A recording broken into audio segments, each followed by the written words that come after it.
Bab 51. Nama, Sekretaris Pria Pribadi Terkuat Penulis. Plus matikan mengatur ulang. Namun, He Miao bukan hanya keponakan Sun Yaoyang, tetapi juga seorang prajurit keamanan publik dengan lambang nasional dan tanggung jawab yang berat. Karena dia telah memilih karir yang gemilang dan berbahaya ini, dia tidak dapat mundur ketika nyawa dan harta benda orang terancam.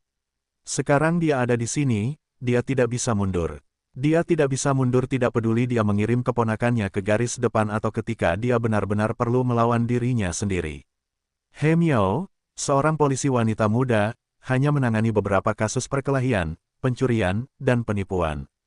Sekarang dia harus masuk jauh ke dalam sarang harimau dan bertarung dengan perampok bersenjata gila. Dalam menghadapi tugas kematian, matanya begitu tenang dan tenang, yang membuat para tetua yang telah berjuang di bidang keamanan publik selama bertahun-tahun kagum. Apakah kami polisi tua, keturunanku? Setelah pemasangan kamera, mikrofon, pelacak GPS, dan peralatan teknis lainnya, Sun Yaoyang secara pribadi mengambil pistol dan meletakkannya di tangan He Miao. Ini adalah pistol mini tipe 84 yang dilengkapi khusus dengan pasukan anti-terorisme. Ini sangat kecil, satu ukuran lebih kecil dari 6-4 dan 7-7. Ini paling cocok untuk penyembunyian. Meski tidak kuat, ia masih cukup mematikan dalam jarak dekat. Tentu saja tidak ada yang mau menggunakannya saat ini. He Miao baru saja akan mengantarkan air, dengan tugas penyelidikan. He Miao dengan ahli memeriksa magasin dan ruang peluru. Dia menamparkan peluru dan menyembunyikan pistolnya di belakang pinggangnya. Memikirkan sesuatu yang salah, dia mengeluarkannya dan membandingkannya dengan pergelangan kakinya. Untungnya pistolnya kecil dan celananya agak besar. Jika Anda tidak memperhatikan, Anda tidak dapat melihatnya. Darah di pintu telah membeku sepenuhnya. Penjaga keamanan meringkuk dan melihat ke langit. Hati He Miao dingin karena ekspresinya yang tidak mau. Namun, tidak ada jalan untuk kembali sekarang. Dia menarik napas dalam-dalam, menenangkan detak jantungnya, berjalan perlahan, membuka kusen pintu tanpa kaca, dan perlahan mengambil kain compang camping itu.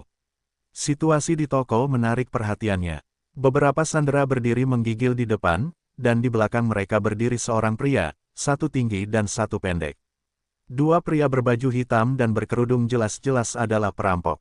Pria pendek itu memegang pistol 5 peluru di tangannya, dan pria jangkung itu memegang pistol di satu tangan dan senapan serbu di tangan lainnya. Moncong pistolnya tidak ditujukan ke He Miao, tapi ke kepala sandera yang berjongkok di tanah. Hanya dua orang. Mata He Miao mau tidak mau mengamati rumah itu. Agar orang-orang di mobil komando mengerti, He Miao mulai menggoyangkan pinggangnya perlahan, dan mulutnya tidak diam, untuk menarik perhatian pihak lain. Kakak-kakak, kamu sudah membawakan air dan makanan yang kamu minta. Airnya merek Evian, apakah menurutmu tidak apa-apa? Keduanya tidak berbicara atau bergerak. Mereka hanya memandang He Miao dengan dingin. Suasananya kaku dan aneh. He Miao, yang telah bertemu dengan ini, sekarang kakinya lembut, dan suaranya sedikit tidak selaras. Saudaraku, makanan ini lebih sederhana. Ini adalah angsa panggang dan nasi daging rebus di pojok jalan, kamu ingin puas dengan itu. Dengan kata-kata ini, saya akhirnya berbalik. Saya pikir mobil komando di luar harus memiliki pandangan yang jelas tentang situasi internal. Kata yang bagus. Apakah Anda seorang polisi? Ya, saya dari Brigade Keamanan Publik Kota Sinhe. Ho, jangan malu-malu. Kamu berdiri tegak dan jangan bergerak akhirnya. Pria pendek itu perlahan maju ke depan, tidak takut akan ada penembak jitu di luar pintu untuk memanfaatkan nyawanya. He Miao berkata, sambil tersenyum pahit, Brigade Keamanan bertanggung jawab atas segalanya atas nama. Jika tidak bisa mengatasinya, maka akan lapor ke polisi terkait. Jika tidak mendengar alarm, ia akan datang. Jika tidak datang, itu akan melalaikan tugas. Kamu tidak takut kehilangan nyawamu ketika kamu datang. He Miao tertawa lebih getir.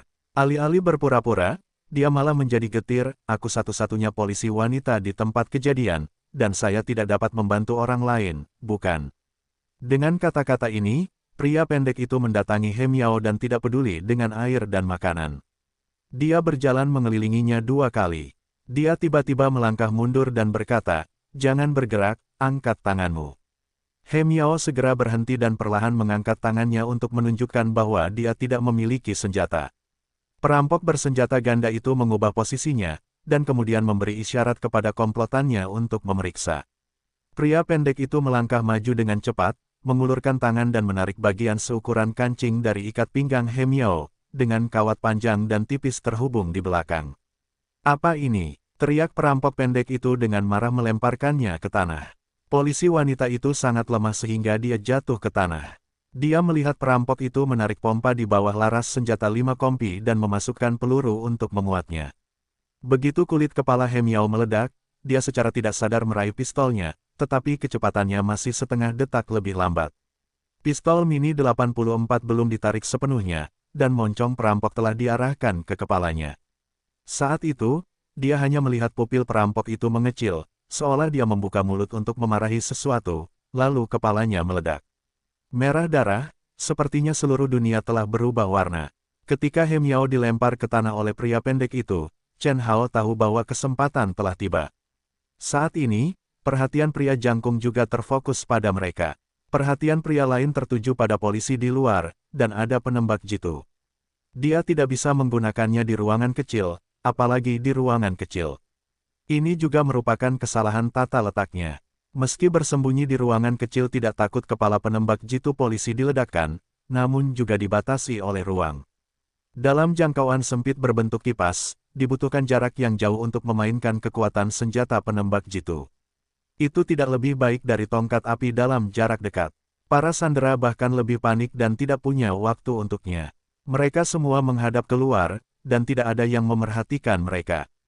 Tapi Chen Hao tidak menyadari bahwa gadis di sebelahnya memiliki pemandangan indah dari setiap gerakannya. Perampok pendek mengarahkan 5 tembakan ke arah He Miao. Tepat sebelum menembak, Chen Hao mengeluarkan pistol yang tersembunyi di belakangnya, dan menembaknya dengan tegas. Kedua peluru tersebut menembus kepala perampok pendek itu dalam waktu yang sangat singkat. Tidak ada yang menjawab. Moncong pistol Liu Ziguang mengarah ke perampok tingkat tinggi, dan itu adalah tembakan yang tepat. 2 peluru menembus dadanya, dan aliran panah darah keluar. Kedua perampok itu langsung terjatuh ke tanah, dengan selang waktu hanya 0,1 detik. Otak manusia penuh dengan otak, seperti wadah berisi air. Ketika 2 peluru bergerak cepat, cangkang otak tidak tahan dengan peningkatan volume yang tiba-tiba, dan meledak seketika. Darah kaya di pembuluh otak menyembur keluar, bercampur dengan otak putih, terciprat kemana-mana. Tubuh yang kehilangan kepalanya terjatuh seperti dinding krenel. 5 rambutnya berturut-turut rontok dan terbang kembali ke lantai marmer yang halus, jatuh tepat di kaki orang ketiga. Karena jarak antara kedua senjata tersebut terlalu dekat, dan jarak antara stasiun perampok jangkung itu terlalu jauh, terlebih lagi senjata yang ada di tangannya juga diperoleh untuk sementara. Ini adalah produk lama beberapa dekade yang lalu. Akurasinya tidak terlalu bagus, dan ini hanya untuk berjaga-jaga. Singkatnya, untuk memastikan pukulannya, pada saat memindahkan moncong senjatanya, Chen Hao memilih target dengan area tembak yang lebih besar, dada depan perampok, untuk menghindari masalah berikutnya yang disebabkan oleh kesalahan. 2 peluru melesat menembus dada. Perampok jangkung itu terkena kekuatan peluru yang sangat besar dan terbang kembali. Di saat yang sama, tangan yang memegang pistol dilepaskan. He Miao layak mendapatkan pengalamannya sebagai lulusan akademi kepolisian yang berprestasi. He Miao akhirnya merenungkan pengalamannya. Begitu dia terjatuh di tempat, dia menyingkir terlebih dahulu. Dia mengangkat tangannya dan menembakkan peluru ke kepala perampok ketiga. Tampaknya pria itu tidak percaya dengan kenyataan yang ada di hadapannya. Dia terjatuh dan menarik pelatuknya dengan kesadaran di jarinya. Serangkaian peluru menghantam langit-langit dan berhenti tepat setelah menghabiskan 1 peluru. Ketiga perampok itu tewas seketika, dan para sandera, yang berada di bawah tekanan psikologis yang besar, tidak dapat lagi menghidupi mereka. Mereka bergegas ke pintu kaca sambil menangis. Langkah kaki yang tidak teratur dan padat terdengar, polisi di luar juga mendengar suara tembakan, dan bergegas masuk dengan cepat. Sayangnya, mereka dihadang oleh para sandera, sehingga mereka tidak bisa masuk untuk sementara waktu. He Miao menarik napas panjang, perlahan bangkit, menoleh untuk melihat Chen Hao, menyeringai dan terlihat lebih buruk daripada menangis. "Kenapa kamu?" Chen Hao meraung untuk menyingkir. He Miao masih linglung. "Mengapa orang ini ada di sini? Apa yang kamu teriakkan? Ini terlalu tidak menentu." Dia juga bermaksud menggoda Chen Hao yang penuh kecemasan. Tiba-tiba, matanya melebar. Pintu kantor di pojok tiba-tiba dibuka. Seorang pria jangkung dan kurus mengangkat pistol hitam dan mengarahkannya ke Hem Yao. Wajah galaknya penuh dengan tatapan haus darah. Suara tembakan terdengar lagi, dan Hem Yao tidak bisa bergerak. Itu adalah kejang otot yang disebabkan oleh ketakutan dan ketegangan yang ekstrim, dan dia tidak bisa mendengarkan seluruh tubuhnya. Selesai, anak kecil berikutnya ini akan menjelaskan di sini, siapa mengira ada seseorang di dalam. Hem Yao menghela nafas dan menutup matanya. Tidak ada rasa sakit yang merobek ketika kekuatan yang kuat menghantamnya. Itu seperti sepasang sepeda motor yang melaju kencang menabraknya. Rasanya sedikit sesak di dada. Tembakan serangkaian pemikiran, Hem Yao dan seterusnya membuka matanya dengan aneh, dia tidak tertembak. Mata mengagetkannya, wajah pucat dari ujung hidungnya tanpa jarak selebar 2 jari, wajah siapa ini? Mengapa kamu begitu dekat dengan dirimu sendiri? Apakah kamu hidup atau mati? Hem Yao masih linglung. Saat dia hendak berbicara, wajah di depannya tiba-tiba membuka mulutnya dan mengeluarkan seteguk besar darah, yang kebetulan disemprotkan ke mulutnya. Hem Yao tidak bisa menahan batuk. Bau darah membuatnya jernih, yang mencerminkan bahwa dia telah terjatuh ke tanah. Chen Hao, bagaimana kabarmu? Reaksi Hem Yao tidak lambat. Dia hanya mengajukan pertanyaan. Chen Hao diseret oleh 2 petugas polisi khusus yang kuat. Dia jatuh ke satu sisi dan memanfaatkan situasi ini untuk menangkapnya. Jangan bergerak, teriak keduanya. Hem Yao begitu terkejut hingga dia berseru, aku menangkap orang yang salah. Dia bukan perampok. Sayangnya rumahnya sekarang berantakan, dan tidak ada yang memperhatikan kata-katanya. Hem Yao berbalik dan duduk, dan melihat wajah pucat Chen Hao berbalik dan menunjukkan senyuman sedih. Puff! Semburan darah lagi. Melihat Chen Hao, yang tertekan, erat di tanah dan wajahnya berlumuran darah, Hem Yao tiba-tiba merasa sedih, bercampur dengan laissez faire setelah ketegangan, dan dengan sedikit ketakutan yang belum hilang, dia tiba-tiba meledak menangis.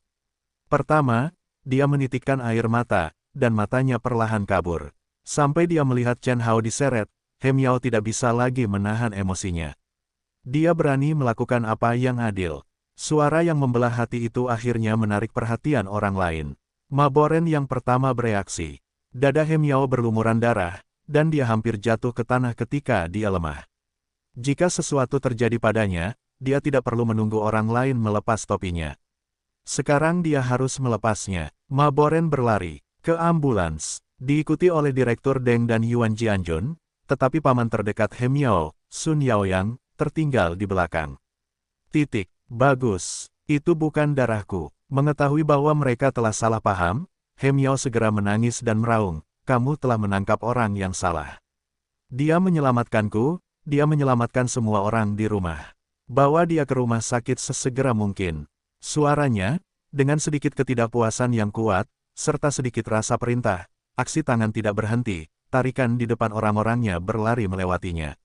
Saat ini, tidak ada yang bisa menyalahkannya atas perilakunya yang sulit diatur. Ada mayat tergeletak di seluruh ruangan dan pecahan kaca di mana-mana. Meski perampoknya sudah tewas, masih banyak pekerjaan lanjutan. Saat ini, tidak ada yang bisa menolak lagi. Setelah beberapa instruksi palsu, dia mulai sibuk dengan pekerjaan setelahnya. Hem Yao berlari untuk mendukung Chen Hao dengan susah payah. Darah hangat menetes ke tangan gioknya.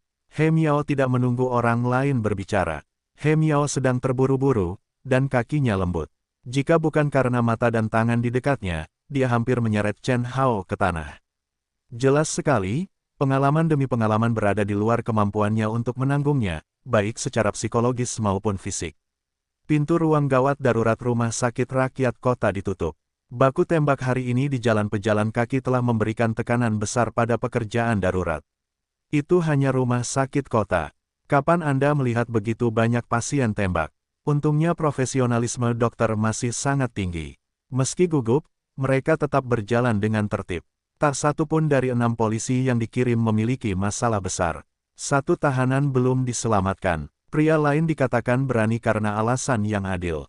Dia sangat beruntung. Peluru menembus dadanya dan sedikit melukai paru-parunya.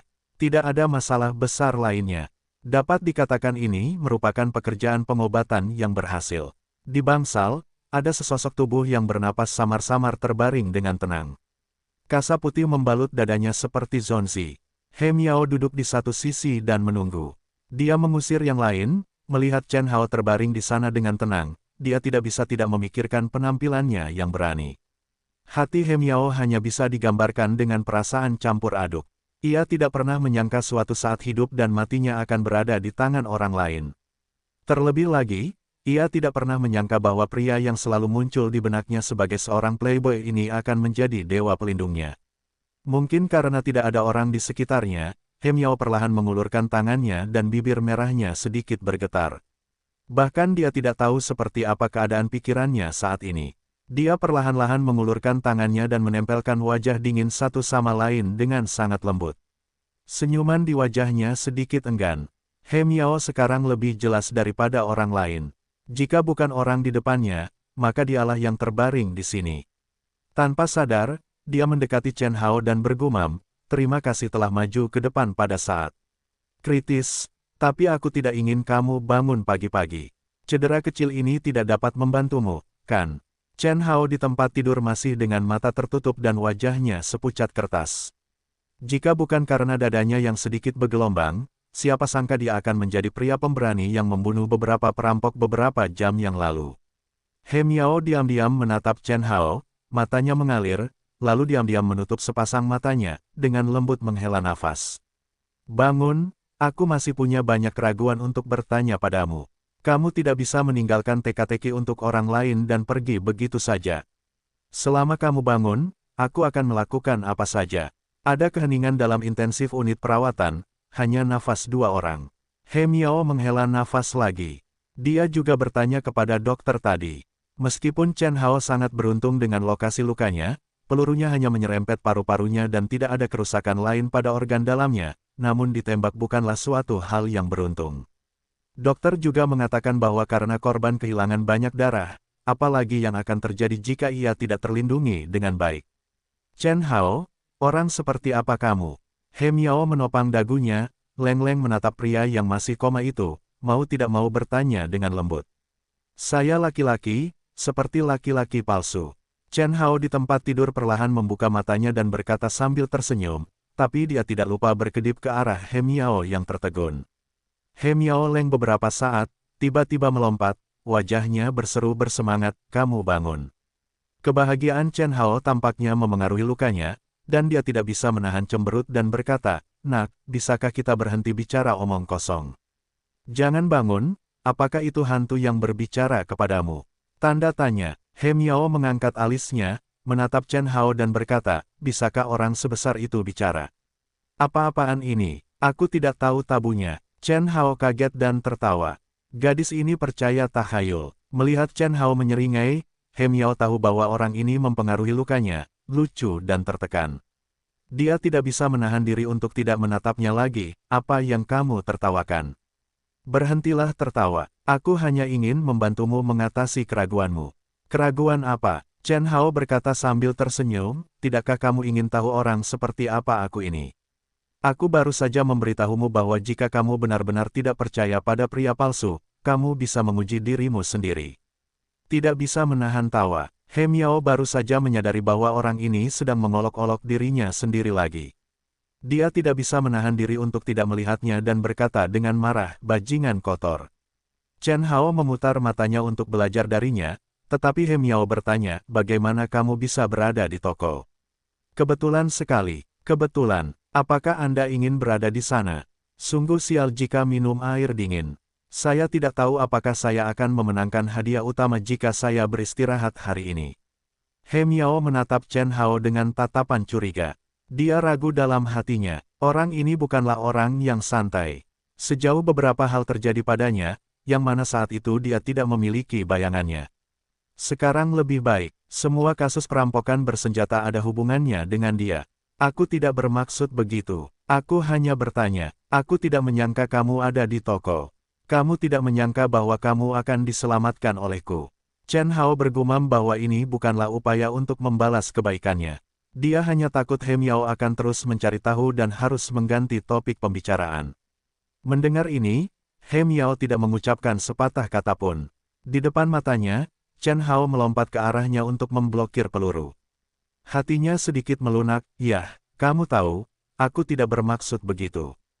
Kurangi bicara, itu akan menyakiti paru-parumu.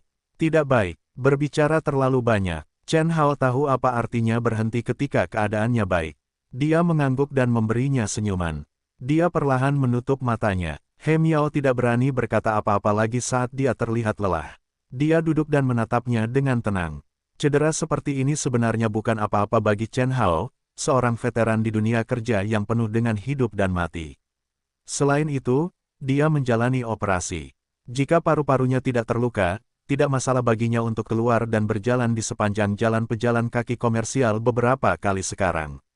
Dia sekarang memejamkan mata untuk beristirahat agar tidak lelah, tetapi dengan hati-hati memikirkan hal-hal sebelum dan sesudahnya, tangannya akan membawa masalah apapun. Setelah beberapa kali bekerja dengan hati-hati, saya yakin meskipun tidak sempurna, pada dasarnya tidak ada celah. Satu-satunya hal yang tidak mudah dibodohi adalah senjatanya. Namun, kini setelah perampoknya tewas, kamera di toko tersebut sudah lama rusak, dan tidak ada orang lain yang berani melihat sekeliling dengan kepala tertunduk. Alasan pistol itu mudah untuk dikatakan. Bangsal kembali sunyi, tetapi Chen Hao tahu bahwa momen hening ini akan segera pecah, dan banyak hal telah terjadi.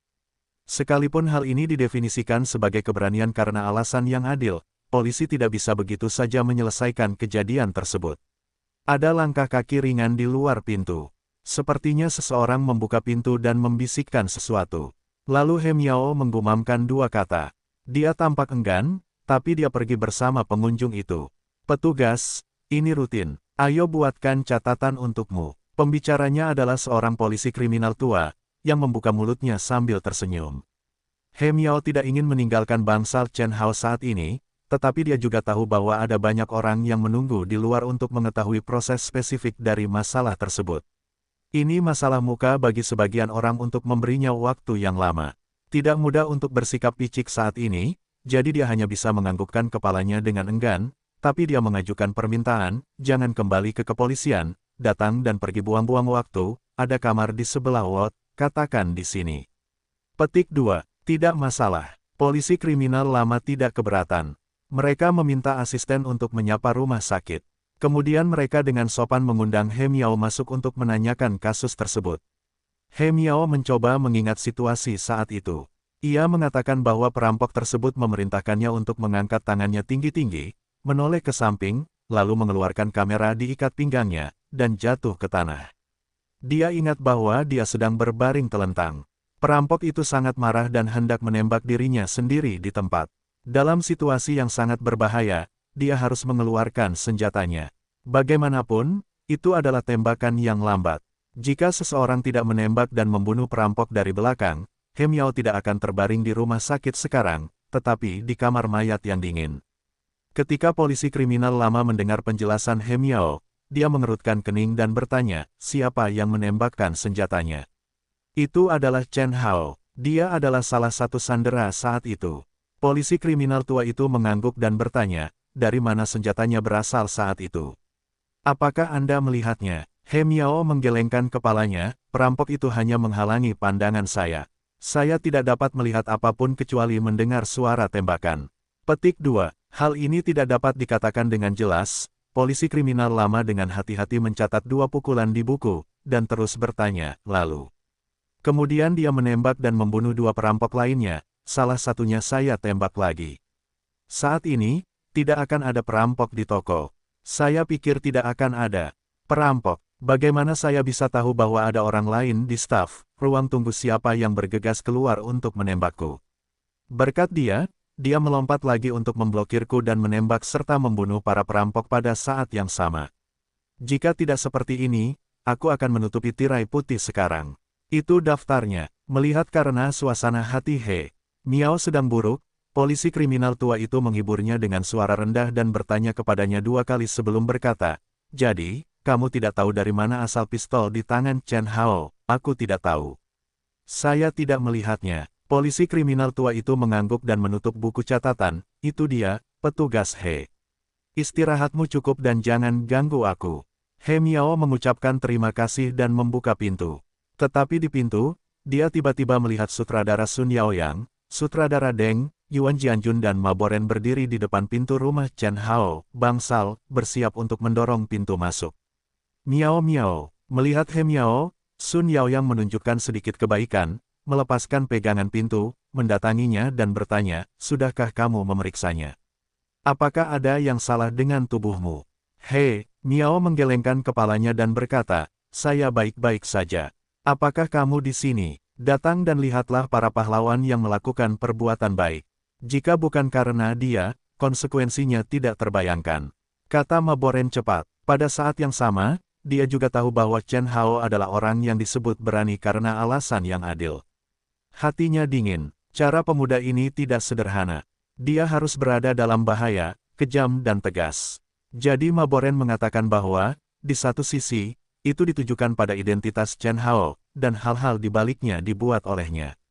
Di sisi lain, dia benar tidak tahu apa yang akan dilakukan Chen Hao, yang tidak disebutkan dalam pertemuan mereka tadi malam.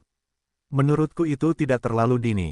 Kita perlu tahu mengapa Chen Hao memegang pistol di tangannya. Ini masih menjadi pertanyaan. Petik 2. Yuan Jianjun adalah penyanyi yang tepat. Sekarang mereka semua tahu bahwa Chen Hao lah yang menembak dan membunuh perampok di toko.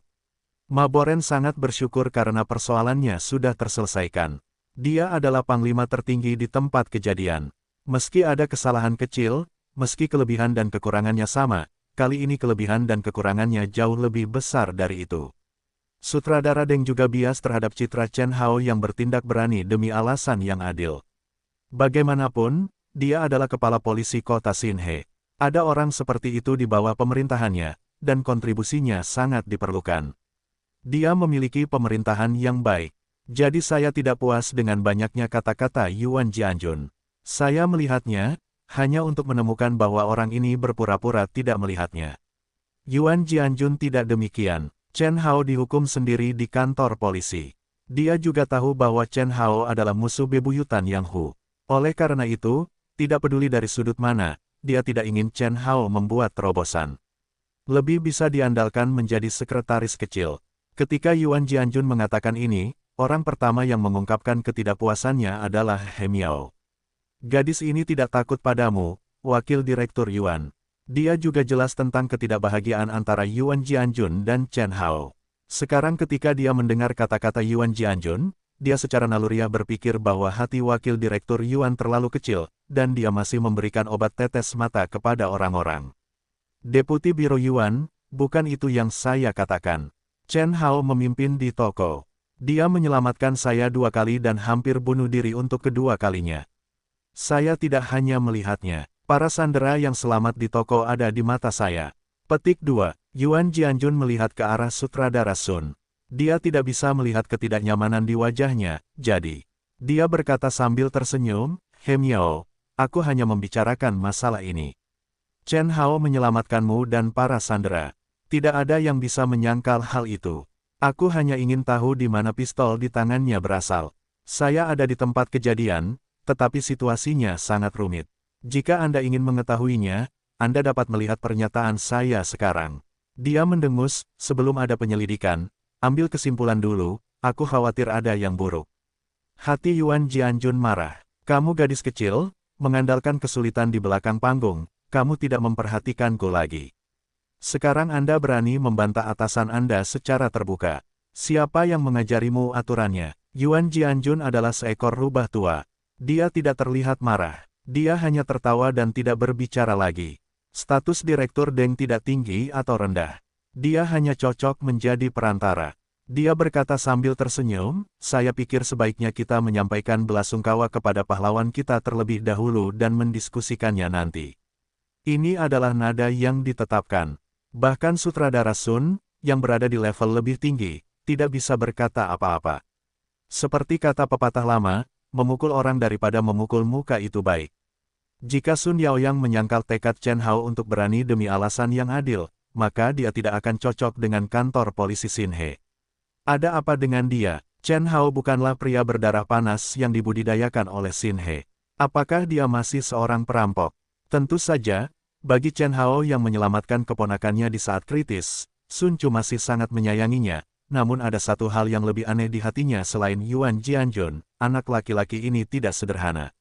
Dia membunuh 4 bandit veteran dengan senjata di satu tangan. Kemampuan ini di luar kemampuan orang biasa. Pasalnya, laporan asisten investigasi Departemen Provinsi baru saja datang. Keempat orang ini adalah penjahat buronan tingkat A nasional. Mereka telah buron selama 8 tahun. Berdasarkan bukti, tak kurang dari 30 orang tewas di tangan mereka. Jumlah yang terlibat sudah melebihi 100 juta yuan. Itu belum termasuk benda yang mereka rampas hari ini, sekantong berlian. Yang lebih seru lagi bagi Sun Chu, gabungan kriminal yang dikenal dengan sebutan Empat Raja Surga ini tidak hanya merupakan kejahatan perampokan, tetapi juga melibatkan sejumlah kasus penculikan, kasus narkoba, bahkan aktivitas perdagangan senjata. Tentu saja kita bisa tahu dari baku tembak tadi bahwa perdagangan senjata itu juga nyata. Senjata panjang dan pendek yang tertinggal di tempat kejadian semuanya adalah senjata militer. Geng kriminal yang syarat kejahatan dihancurkan di sini. Harus dikatakan bahwa ini seperti mengirimkan arang di salju kepada sutradara Sun, yang akan memiliki kesempatan lebih lanjut. Meskipun komandan lokasi bukan dia, komandan lokasi ditunjuk olehnya. Penghargaan ini dapat menambah banyak warna dalam karir politik dan profesionalnya. Ketika Sun Chu memikirkan hal ini, dia lebih berterima kasih kepada pemuda bernama Chen Hao ini, dan dia ingin tahu lebih banyak tentang identitasnya dan bagaimana dia melakukannya.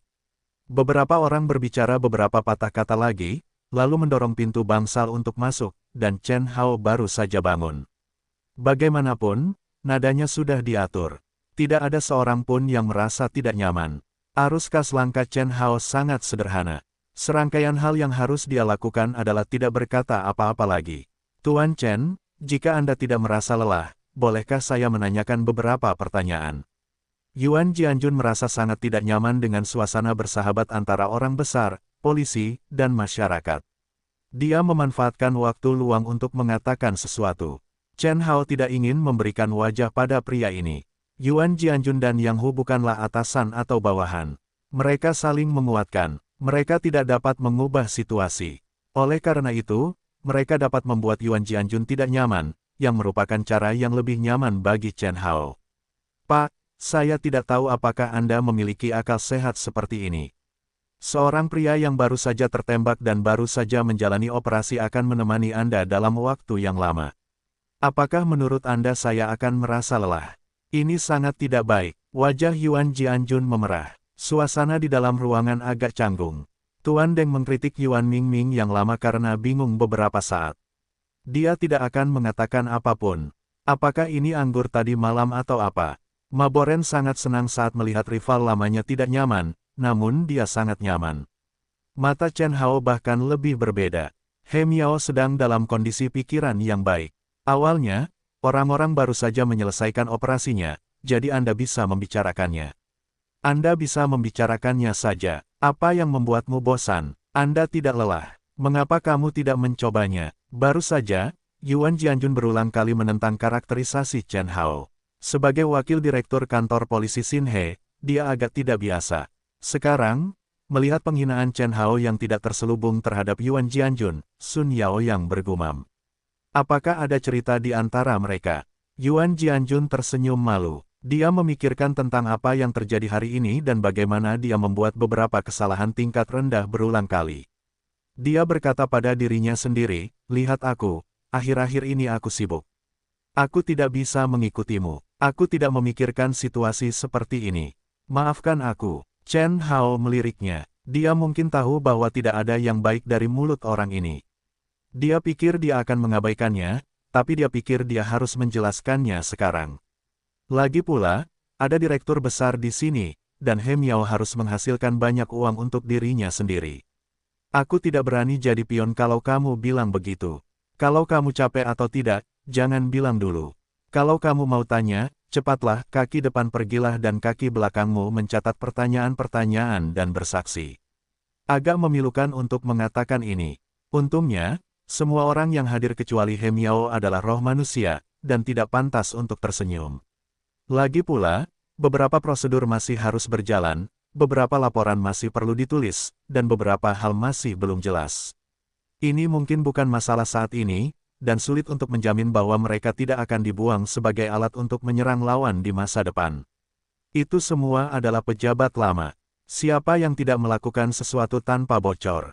Nah, yang ingin kami ketahui adalah, di mana Tuan Chen Hao menggunakan senjatanya untuk membunuh para perampok. Sebenarnya pertanyaan ini tidak mudah untuk dijawab. Kuncinya bukan bagaimana Anda mengatakannya, tapi bagaimana pihak lain melihatnya. Sama seperti standar cedera yang disengaja, ini memiliki banyak subjektivitas.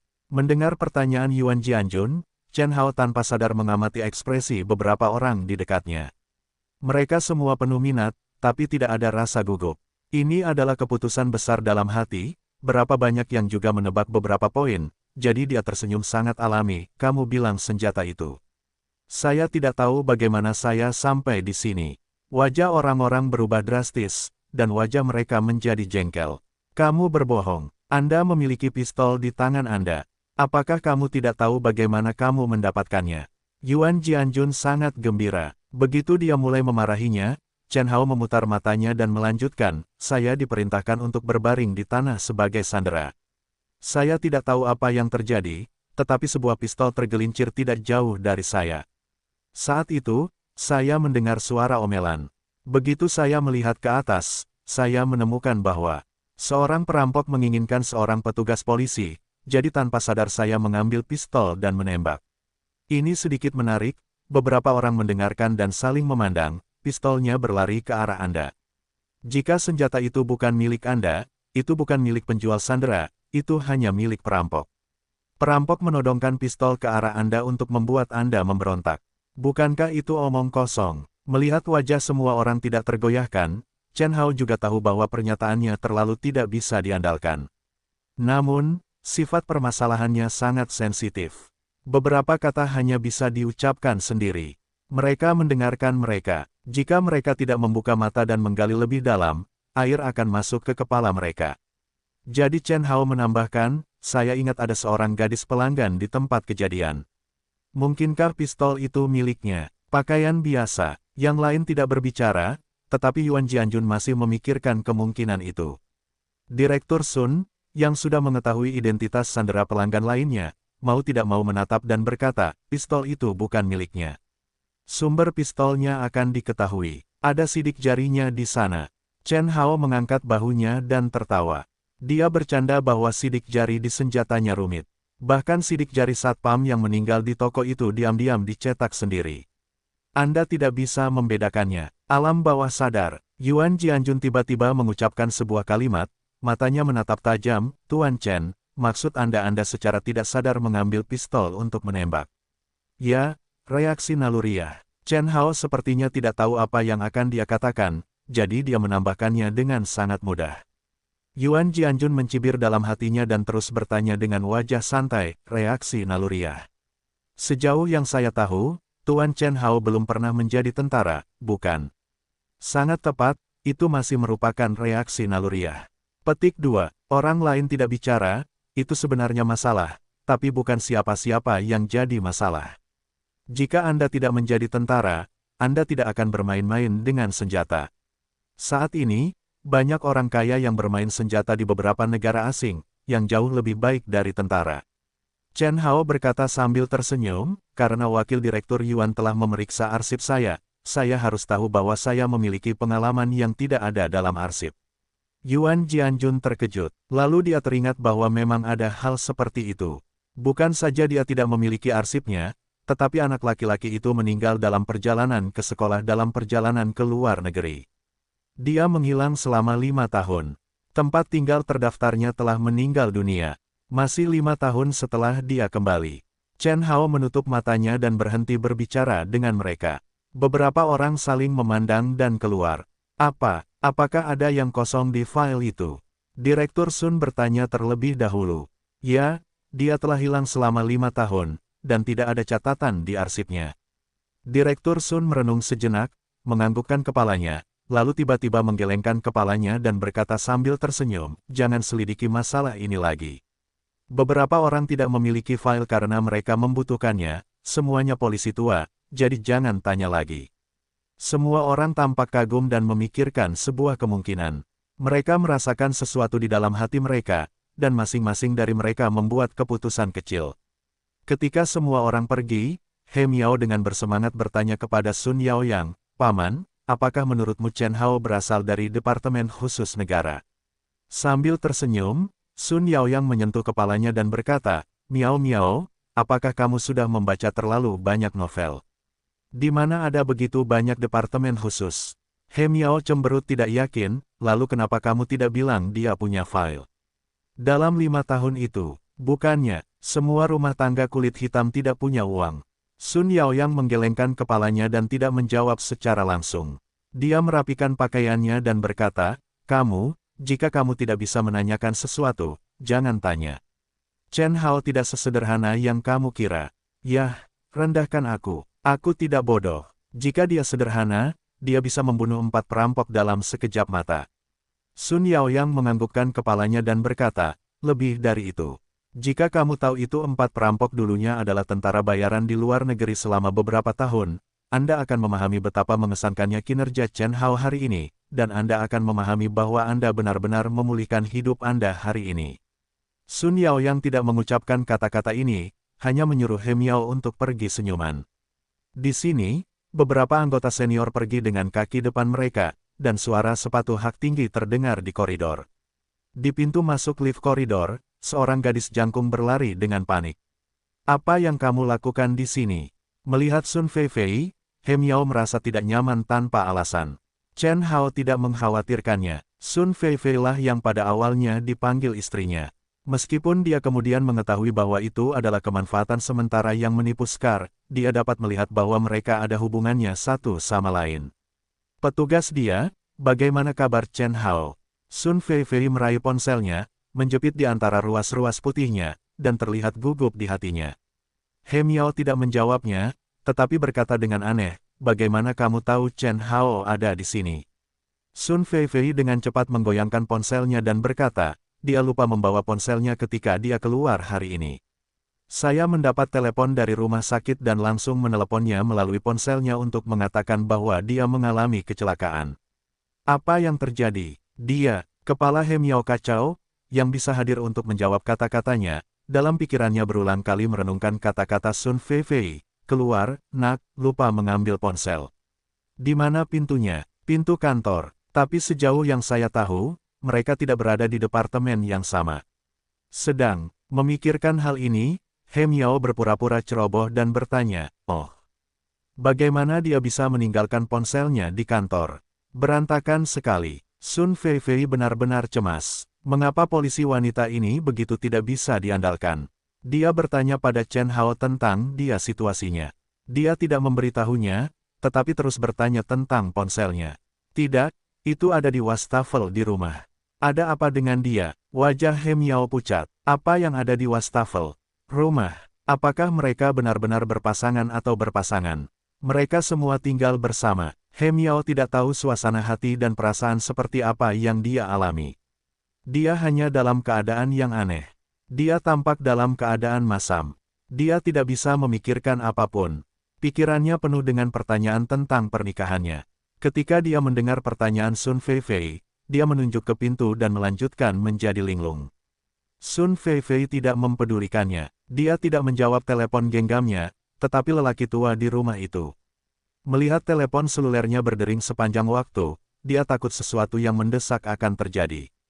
Ketika dia kembali, dia menelepon dirinya sendiri dan mengatakan itu perkelahian dari rumah sakit. Chen Hao dirawat di rumah sakit karena luka tembak. Hidup dan matinya tidak pasti. Luka tembak. Memikirkan kata ini, Sun Feifei merasa pusing tahu seperti apa luka tembak. Dia takut karena hal yang tidak diketahui. Bisakah dia hidup setelah tertembak? Dia tahu betul di dalam hatinya bahwa Chen Hao telah hilang selama bertahun-tahun dan tidak pernah menaruh dendam pada orang lain. Sekalipun ada 2 orang nari seperti pemodal Ventura Yulan, mereka adalah pengusaha yang serius. Tidak mungkin untuk menembak mereka. Musuh sebenarnya adalah Scar atau Yang Hu, orang-orang ini memiliki latar belakang gangster. Bukan hal yang mustahil untuk menggunakan pistol. Jika itu benar-benar mereka akan bersalah. Alasannya adalah Chen Hao bermusuhan dengan mereka karena urusannya sendiri. Udara dipenuhi bau desinfektan, dan Chen Hao, yang terbungkus rapat di bawah spray putih, tidak selalu bersemangat, juga tidak selalu tersenyum. Wajah pucatnya memiliki tepi dan sudut yang tajam, yang jauh lebih tahan lama dibandingkan penampilannya yang berminyak. Mata Sun Feifei masam. Dia melangkah maju dengan hati-hati dan berkata dengan lembut, "Chen Hao, kamu baik-baik saja?" Tidak ada tanggapan. Sun Feifei menjabat tangannya dan membelai dada yang padat itu. Dia bisa melihat darah di bawah kain kasa. Dengan sedikit sentuhan, Sun Feifei menarik kembali tangannya seperti sengatan listrik, seolah takut menyakitinya. "Chen Hao, bagaimana ini bisa terjadi? Kamu tidak bisa mati. Kamu masih muda." Tanda seru petik 2. Sun Feifei berkata dengan tidak jelas, "Pada akhirnya aku tidak tahu harus berkata apa, penuh dengan Chen Hao, kamu tidak bisa mati." Faktanya, ketika Sun Feifei masuk, Chen Hao tahu bahwa dia ingin menyapanya. Dia hanya melihat pengakuan gadis konyol ini dan berpura-pura koma. Tahu bahwa dia tidak sama dengan He Miao, termasuk tipe dingin, tapi tidak bisa menakutinya. Jadi dia berpura-pura bangun sekarang. Tenggorokannya berdecak dan tangannya masih bergerak tanpa sadar entah itu disengaja atau tidak. Dia kebetulan menyentuh Sun Feifei di dada Feifei. Sun Feifei tiba-tiba diserang dan hampir jatuh ke tanah karena terkejut. Liu Mei hendak melepaskan tembakan ketika dia melihat mata merah Chen Hao dan hatinya menjadi lembut kembali. "Akhirnya kamu bangun. Ada orang lain yang bisa bicara omong kosong." Dia telah membuka matanya. Bukankah dia sudah bangun? Apakah ini reinkarnasi Zhang Fei? "Feifei, kenapa kamu ada di sini? Tanpa jejak nama keluarga akan dihapus," teriak Feifei. Lihat Sun Feifei tidak menyadarinya, Chen Hao sepertinya makan ekstasi seperti bersemangat. "Saya mendapat telepon. Bagaimana Anda bisa tertembak? Apa yang terjadi? Di bagian mana yang sakit?" Chen Hao tidak bisa menahan diri untuk tidak memutar matanya. "Wanita, namamu tidak masuk akal. Tidak bisakah kamu melihat bagian mana yang sakit? Apakah kamu percaya aku melukai selangkanganku?" Petik 2. Aduh, ceritanya panjang. Kalau begitu, buatlah cerita yang panjang menjadi pendek. Meski Sandera berhasil diselamatkan dan perampok tewas di tempat, kasusnya belum selesai. Ruang rapat biro kota penuh asap. Nampaknya semua orang di bidang ini kecanduan rokok. Beberapa pria berbadan besar yang hadir dalam pertemuan tersebut, serta 1 atau 2 wanita, tidak terkejut. Mereka hanya membuka jendela lebih lebar. "Ceritakan padaku semuanya." Tuan Sun Yiu yang memimpin pertemuan tersebut karena tugasnya, dengan Direktur Deng dan Tuan Ma duduk di sisinya. Sebaliknya, Tuan Yuan Jianjun duduk di depan Tuan Ma. Dia tidak punya pilihan selain menjadi panglima tertinggi. Menurut perbandingan intelijen yang dikirimkan oleh Departemen Keamanan Publik Provinsi untuk pertama kalinya, dan pada saat yang sama, Departemen Keamanan Publik Provinsi meminta Interpol untuk membantu penyelidikan, identitas keempat perampok pada dasarnya dapat dikonfirmasi. Petik 2. Dasar. Setelah penyelidikan kriminal seumur hidup, yang paling dia tidak suka adalah jawaban yang tidak jelas. Itu Tuan Tang, Kepala Departemen Informasi Biro Kota, yang juga merupakan bawahan lama Tuan Sun Yaoyang. Pada tahun-tahun itu, Tuan Sun Yaoyang naik dari Biro Kota Xinhe. Tuan Tang sangat memahami sifat pemimpin lama itu. Saat ini, dia merasa malu dan berkata sambil tersenyum, "Sun Chu, tidak ada masalah dengan perbandingan identitas para perampok. Masih ada perbandingan DNA akhir yang harus dilakukan. Ini tidak mendesak saat ini." Sun Yaoyang bukanlah seorang birokrat yang tidak masuk akal. Dia menganggukkan kepalanya, melemparkan sebatang rokok kepada kepala bagian Tang dan berkata, "Lao Tang, tolong perkenalkan aku padamu." Lao Tang mengangguk terima kasih, mengambil rokok dan menyalakannya. Setelah kepulan asap, dia membuka buku catatannya dan mulai memperkenalkan, keempat perampok ini memiliki julukan di industri ini, yang disebut Empat Raja Surgawi. Setelah jeda, terdengar bisikan di ruang konferensi.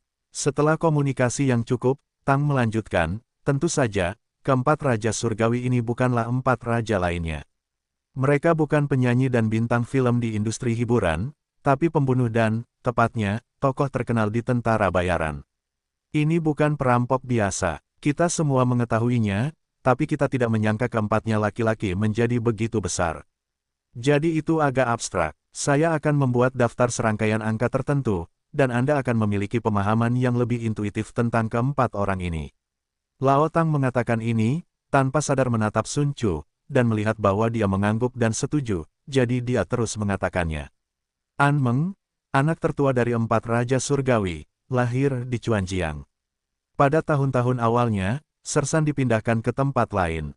Karena masalah Wisma di keluarganya, dia mengalami beberapa konflik dengan komite desa setempat. Marah, Anmeng membantai pengurus desa, termasuk kepala desa, sekretaris cabang, akuntan, dan direktur perempuan. Semuanya selamat, dan kemudian melarikan diri hingga saat ini. Yang kedua juga sepupu jauh Meng. Namanya Ansu. Yah, itu hanya satu kata dari Bintang. Orang ini hanya bermalas-malasan di desa. Setelah kecelakaan Meng, saya tidak tahu mengapa dia menghilang. Saat itu, tidak ada yang menghubungkannya dengan urusan Meng. Sampai 2 tahun kemudian, mereka merampok beberapa toko perhiasan di daerah Yunnan dan Guizhou. Dia menjadi buronan hingga saat ini. Petik 2. Yang ketiga adalah Su Cheng. Dia seorang bangsawan awan, tidak ada hal lain yang diketahui. Dia tidak punya banyak hal untuk diperhatikan. Sampai orang ini bergabung dengan tentara bayaran di luar negeri dan menjadi terkenal karena memblokir ratusan pengejar suku kecil dengan senjata penembak jitu, yang menarik perhatian internasional, bahwa orang ini sebenarnya orang Cina. Yang keempat adalah Ma Wei. Dia adalah seorang guru kimia di tahun-tahun awalnya. Tempat asalnya tidak diketahui. Kami masih menyelidiki. Orang ini dicari karena kasus pembunuhan istri. Saya tidak ingin menjelaskan detail kasusnya di sini. Jika Anda tertarik, Anda bisa datang kepada saya untuk membaca informasinya. Pada saat ini, Lao Tang menutup buku catatannya dan menyalakan rokok sebelum melanjutkan. Keempat pria itu ditangkap oleh polisi di beberapa provinsi setahun yang lalu, dan mereka ditangkap. Setelah itu, keempat pria itu menyelinap ke luar negeri dan bercampur dengan tentara bayaran di luar. Mereka tidak tahu kapan mereka kembali dan mengapa saya menjalankan bisnis lama. Saya keluar di arena tentara bayaran internasional. Sekarang identitas perampoknya sudah jelas. Apa tujuannya? Petugas polisi yang bertanggung jawab atas penyelidikan juga mulai melaporkan. Tindakan keempat orang ini ditujukan pada Lao Longxiang. Longxiang tua, ada yang salah dengan itu. Yuan Jianjun tidak berbicara lama. Sekarang dia akhirnya membuka mulutnya. Dia curiga, bagus kalau Longxiang tua adalah toko perhiasan, tapi sejauh yang saya tahu, penjualan Longxiang tua telah menurun selama bertahun-tahun, jadi tidak banyak emas, perak, perhiasan, dan barang lainnya di toko tersebut. Arus kas diantar ke bank setiap malam, dan hanya kurang dari 500.000 uang tunai yang akan disimpan sementara di brankasnya. Lanjutkan, Sun Chu mengangguk, seolah mencoba memikirkan sesuatu. Dengan kata lain, nilai total barang di Lao Longxiang Li tidak akan melebihi 30 juta yuan, sedangkan uang tunai tidak akan melebihi 500.000 yuan. Lebih dari 30 juta yuan adalah angka yang sangat besar bagi orang biasa, tetapi bukan angka yang besar bagi tentara bayaran. Lebih lagi, 30 juta yuan hanyalah harga pasar. Tidak nyaman untuk menjualnya. Tentara bayaran harus mengambil toko perhiasan dan membukanya. Tampaknya agak tidak masuk akal untuk membunuh, bukan? Orang-orang mulai memikirkan hal ini. Faktanya, kebanyakan orang tidak tahu banyak tentang tentara bayaran. Paling-paling, deskripsi artistik dalam film dan novel televisi tidak lebih dari darah dan kelembutan. Menghabiskan uang seperti tanah, seolah-olah uang ditiup angin, itu bagus untuk tentara bayaran, untuk memiliki uang. Mereka akan mendapatkan banyak uang, tetapi mereka tidak meremehkan lebih dari 30 juta keping perhiasan. 4 orang, lebih dari 30 juta, ditambah lagi ini bukan medan perang darah dan api, jadi itu jauh lebih mudah untuk mengambil toko. Sepertinya tidak ada yang tidak bisa aku mengerti ketika aku memikirkannya. Karena itu, Sun Chu mengetuk meja dan berkata, ini adalah salah satu alasan, tapi itu tidak mutlak. Menurut penyelidikan barusan, orang-orang ini akan membeli sejumlah berlian senilai lebih dari 100 juta yuan di toko, dan permata itu tidak bergerak sama sekali. Oleh karena itu, alasan ini dapat dipertahankan. Yuan Jianjun terkejut. Bagaimana mungkin dia tidak mengetahui hasil penyelidikannya? Apakah orang-orang berikut mengabaikan diri mereka sendiri dan melapor secara langsung, atau karena alasan lain? Jantung Yuan Jianjun berdebar kencang, dan dia berada dalam keadaan tegang sejenak. Itu bukan karena hal lain, tapi karena dia sangat peka terhadap arah angin pejabat. Merupakan hal yang tabu bagi pejabat untuk melaporkan hal seperti itu pada tingkat yang lebih tinggi. Orang-orang di bawah tidak akan mengerti. Kenapa ini terjadi? Baru-baru ini, ada banyak kebisingan. Pemimpin kota Xinhe akan segera dipindahkan. Ada banyak orang yang mengincar pekerjaan itu. Meskipun mereka tidak berada pada level itu, mereka tidak dapat bergerak sesuai dengan kebenaran, tetapi siapa yang tahu jika seseorang akan memanfaatkannya. Kehidupan Yuan Jianjun juga tidak mudah. Petugas investigasi melirik Yuan Jianjun. Dia pikir kamu punya banyak hal yang harus dilakukan. Anda harus curiga sepanjang hari untuk menunjukkan kemampuan dan kemampuan Anda. Jika Anda benar-benar berbakat, Anda tidak akan terlibat dalam wakil biro setelah bertahun-tahun jongkok. Ini bukan berarti Anda mempunyai kekuatan di belakang Anda. Jika tidak, Anda akan menjadi anggota staf sepanjang hidup Anda. Apa masalahnya? Personil Yuan Jianjun di biro tidak bagus. Mungkin karena dia sudah bangun selama bertahun-tahun. Dia tampak agak murung dan selalu memberi orang perasaan bahwa Anda bisa kembali kapan saja, jadi semua orang tidak terlalu menyukainya. Pada saat ini, melihat pertanyaannya dibantah oleh Sun Chu, petugas yang berbicara itu menyipitkan matanya dan terus berkata, berlian itu benar-benar milik perampok, dan tidak ada perhiasan lain yang dipindahkan, tujuan mereka. Kami juga bertanya kepada penanggung jawab Lao Longxiang bahwa berlian ini diangkut oleh kantor pusat, dan kami akan mengadakan pameran penjualan untuk melawannya.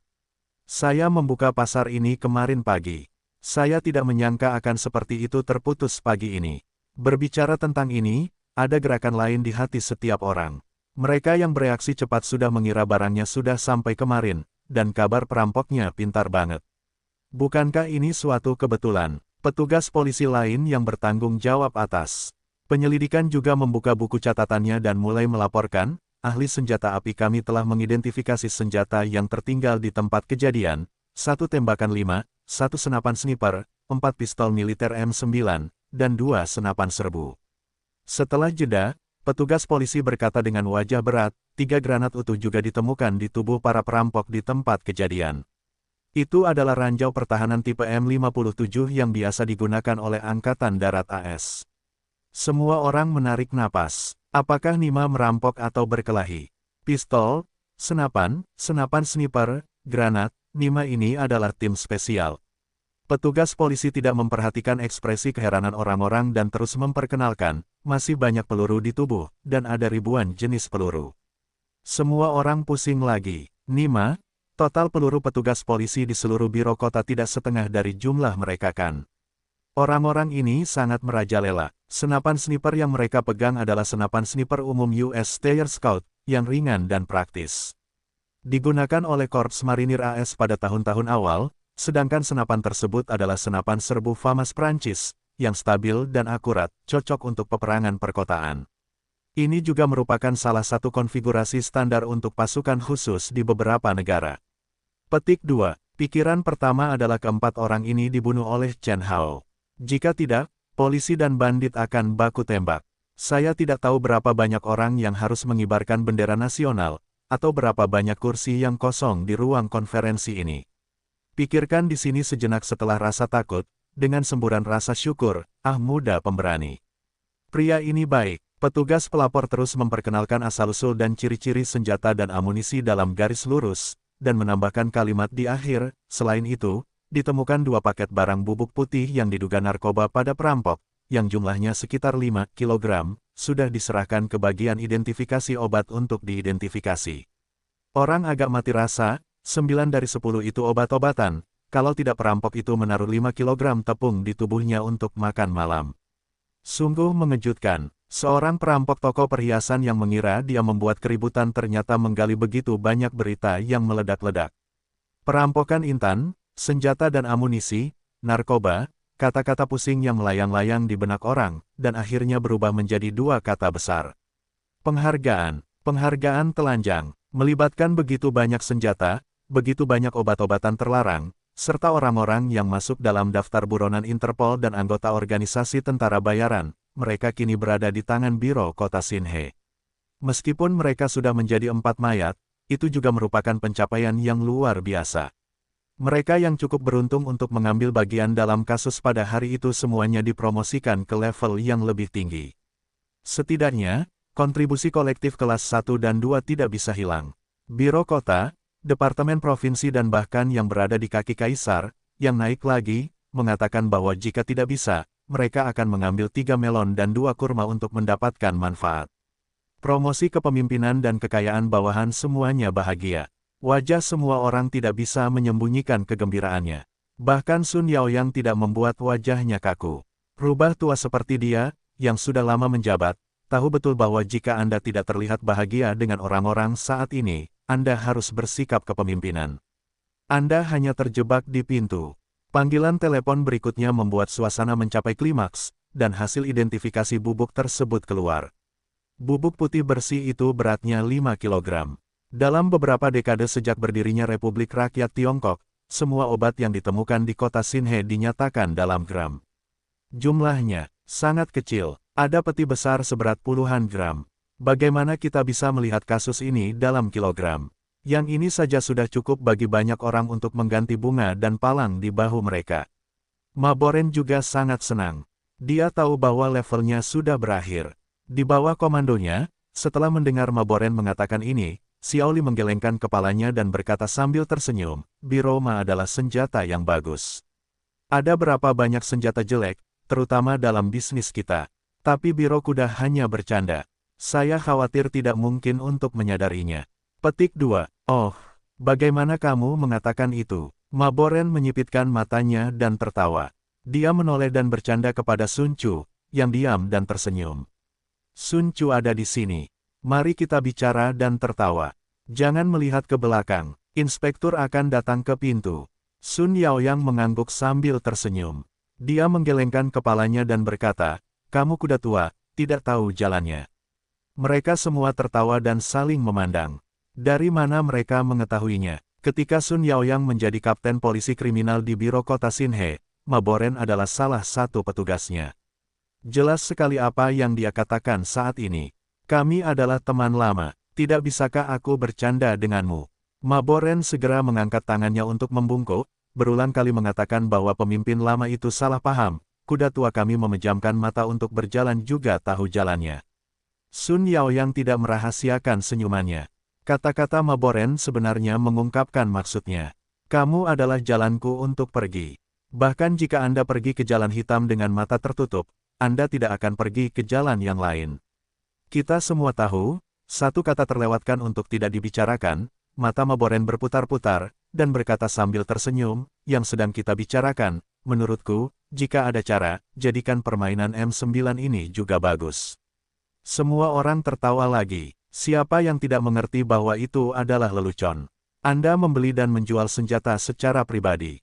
Bahkan jika Anda adalah sutradaranya, Anda akan memilih pakaian Anda setiap menit. Terlebih lagi, Anda hanyalah direktur biro cabang, yang tidak cukup untuk dilihat. Berbicara tentang ini, Sun Yao yang tergerak. Kemarin Ma Boren sendiri yang menelepon dirinya. Sebuah kasus senjata terjadi di wilayah hukumnya, dan dia langsung melaporkannya kepada pemimpin lamanya di sini. Meskipun dia agak pasif dalam menghadapinya dengan melompati level, itu adalah kasus besar, dan bukan tidak mungkin untuk melakukannya. Namun, dalam situasi saat ini, Ma mengajukan pertanyaan ini, namun ada sesuatu yang ingin dikatakan. Temperamen Ma Boren sangat jelas. Sun Yaoyang tidak berbicara, dia hanya merokok sambil tersenyum. Asap mengepul dan menutupi wajahnya. Melihat para pemimpin sedang dalam suasana hati yang baik, Xiao Li hampir tidak memanfaatkan kesempatan itu dan berkata, saya tidak meragukan kemampuan para pemimpin. Ada apa dengan senjata pribadi ini? Kita semua di sini terlibat dalam bisnis ini. Jika Anda ingin mengatakan bahwa tidak sulit untuk mendapatkan gerakan tanggal 4 Mei tidak realistis untuk menginginkan senjata ini. Peredarannya terlalu sedikit di Tiongkok. Jika Anda ingin mendapatkan salinan gerakan tanggal 4 Mei bintang hitam besar akan ada di langit, ingin M9 versi militer. Tidak ada tempat untuk menjadi kaya. Petik 2. Lalu dia berkata sambil tersenyum, ini tidak mutlak, sama seperti 4 orang hari ini, senjata penembak jitu sudah keluar, 4M9 tidak masalah. Oh, Ma Boren tiba-tiba menyadari dan dengan santai berkata, konon negara kami dilarang keras menggunakan senjata, dan kami biasanya mengumpulkan beberapa tiruan lokal. Sistem ini benar-benar bukan sesuatu yang bisa dimainkan oleh orang biasa. Xiao Li mengangguk dan mulai pamer lagi, adalah lelucon untuk mengatakan bahwa orang-orang di tentara tidak mungkin. Kita tidak sama, tidak realistis untuk bersenang-senang, bahkan lebih mustahil lagi bagi masyarakat. Bermain dengan bintang hitam besar adalah hal yang hebat. Hati Yuan Jianjun melonjak begitu suaranya turun. Dia akhirnya tahu apa yang ditanyakan Maboren. Saat dia akan mengatasi topik itu, Maboren mulai bekerja keras. Oh, jadi saya tidak memenuhi syarat sebagai sutradara. Sambil mengatakan ini, dia berdiri dan mulai mengulas Sun Yao yang sebenarnya. Sun Chu, saya mengulas, saya salah. Gaya lukisan macam apa ini? Saat ini, suasana hatinya masih bagus. Dalam sekejap mata, pejabat paling berjasa kedua hari ini mulai membuat ulasan. Hati Sun Yao yang seperti cermin, tapi perkataan Maboren barusan sudah berakhir. Ia sangat senang menemani Maboren bermain. Laoma, ini rapat internal. Jangan dianggap terlalu serius. Ayo, duduk dan bicara. Meski tindakan hari ini membuat kesalahan kecil, tapi endingnya sempurna. Dengan kata-kata ini, Sun Yao yang membalas, dalam menghadapi bandit yang datang dari tentara bayaran, perlakuanmu masih tepat. Kita semua melihatnya, tidak ada tekanan. Petik 2, bukan seperti itu. Saya telah mengambil kasus senjata kemarin. Saya tidak menganggapnya serius. Sekarang saya menyadari keseriusannya. Orang-orang gempar. Bagaimana bisa menjadi kasus senjata lagi? Sungguh saat yang penting. Yuan Jianjun benar-benar bodoh. Maboren sangat kejam. Ini membunuh Yang Bao. Jika saat ini Yuan Jianjun tidak dapat melihat apa yang ingin dilakukan Maboren, maka sia-sia saja dia menjadi sutradara dalam waktu yang lama. Waktu bicara Maboren terlalu tepat. Tepat ketika dia menjadi pusat perhatian dan semua orang mendukungnya, Yuan Jianjun dapat dengan mudah menekan topik ini atau mengalihkan perhatian orang, sehingga semua orang yang hadir tidak lagi memperhatikan kasus Yang Bao. Namun kini, Maboren baru saja memberikan kontribusi besar. Dia menunjukkan wajahnya di depan Sun Yaoyang dan seluruh rekannya. Dia tidak hanya menghentikan perampokan 4 Raja Surgawi pada waktunya, tetapi bahkan menangkap mereka semua.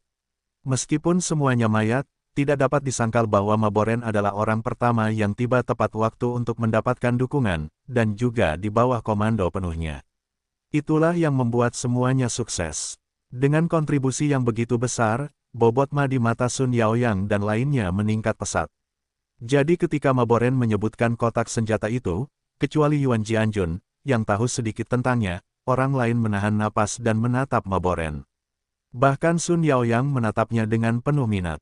Dia sangat penasaran dengan seberapa serius, segalanya, kata Maboren. Ceritakan padaku, tidakkah kamu melihat bahwa semua orang menunggumu untuk berbicara? Apakah kamu ingin meminta hadiah dan secangkir teh seperti pendongeng itu sebelum kamu melanjutkan? Dengan 4 Raja Surgawi di tanganmu, Matahari Yao yang sedang dalam suasana hati yang sangat baik. Dia bercanda dengan santai. Malam itu juga membuat semua orang tertawa. Melihat Sun Yao yang berbicara, Maboren berkata sambil tersenyum, sebenarnya, itu sangat kebetulan. Itu hanya pemeriksaan rutin. Kemudian saya menemukan pistol di tas orang yang lewat. Pada awalnya, saya tidak terlalu mempedulikannya. Saya hanya memperlakukannya sebagai kotak senjata. Sun Chu, kamu harusnya mengetahuinya, kan? Ketika ditanya oleh Maboren, Sun Yao yang tiba-tiba menyadari, oh. Ya, saya ingat masalah ini. Saya ingat menyuruh Anda untuk menganggapnya serius. Saya menganggapnya serius, tapi itulah masalahnya sekarang. Maboren sengaja memberi jeda, dan setelah membangkitkan selera makan seluruh orang yang hadir, ia melontarkan jawaban terakhirnya, karena yang ia temukan di ransel pria itu juga merupakan M9. Militer, mereka mengambil 4 M9 dari tangan mereka. Makanya saya bilang itu sangat serius. Petik 2. Faktanya, meski tanpa penekanan Maboren, semua orang yang hadir menyadari hal-hal yang tidak biasa. Awalnya, sangat membingungkan bahwa keempat Raja Surgawi bisa mendapatkan sejumlah berlian berharga dari Lao Longxiang dalam waktu sesingkat itu. Sekarang pria lain dengan M9 di tasnya keluar. Sangat mudah untuk berpikir bahwa pria dengan M9 di ranselnya berhubungan dengan 4 Raja Surgawi. Dengan kata lain, orang ini awalnya adalah garis rahasia dari 4 Raja Surgawi. Siapa yang bertugas mencari petunjuk untuk mereka? Maboren tidak mengucapkan kata-kata ini, karena terkadang, lebih baik memberikan ruang imajinasi kepada orang-orang. Setelah mendapat kabar tersebut, senyuman di wajah Sun Yaoyang pun perlahan mereda. Akhirnya, jika kita melihat Sun Yaoyang lagi, Sun Yaoyang telah berubah dari pemimpin yang ramah menjadi atasan yang tidak memihak. Masalah ini harus diselidiki sampai tuntas. Kasus senjata ini jelas tidak sesederhana kelihatannya, Maboren. Ini dia, auman Sun Yaoyang yang membuat Maboren tanpa sadar berdiri tegak. Kedatangan inilah yang membuat orang lain merasa bahwa Maboren siaga kapan saja. Sun Yaoyang pun menganggukkan kepalanya puas. Itu adalah merupakan suatu hal yang baik baginya untuk memiliki polisi seperti itu di bawah komandonya. Kasus ini melibatkan Anda untuk mengambil alih kasus ini. Anda harus menemukan jawabannya dalam waktu sesingkat-singkatnya. Adapun tersangka, Anda akan mendengarnya. Pastikan untuk membuka mulutnya dan melihat apakah dia bersama 4 Raja Surgawi. Petik 2. Jaminan untuk menyelesaikan tugas. Maboren memberi hormat dengan sungguh-sungguh, tapi kemudian wajahnya menjadi malu. Meski dia tidak berbicara, ekspresinya sudah bisa menjelaskan banyak masalah. Begitu dia mengerutkan kening, dia bertanya, "Apa kesulitanmu?" Menunggu kata-katamu. Maboren merasa malu dan berkata, "Masalahnya seperti ini. Saya adalah direktur biro cabang. Semua yang saya lakukan harus disetujui oleh Direktur Yuan. Bahkan jika ada sesuatu yang disetujui, saya harus mendiskusikannya dengan Direktur Yuan terlebih dahulu. Hanya dengan cara ini saya dapat terus melakukannya. Ini masalah datang dan pergi. Masih setengah kata dan setengah lagi." Setelah sekian lama menjabat sebagai pejabat, bagaimana mungkin dia tidak bisa menebak pemikiran cermat Maboren?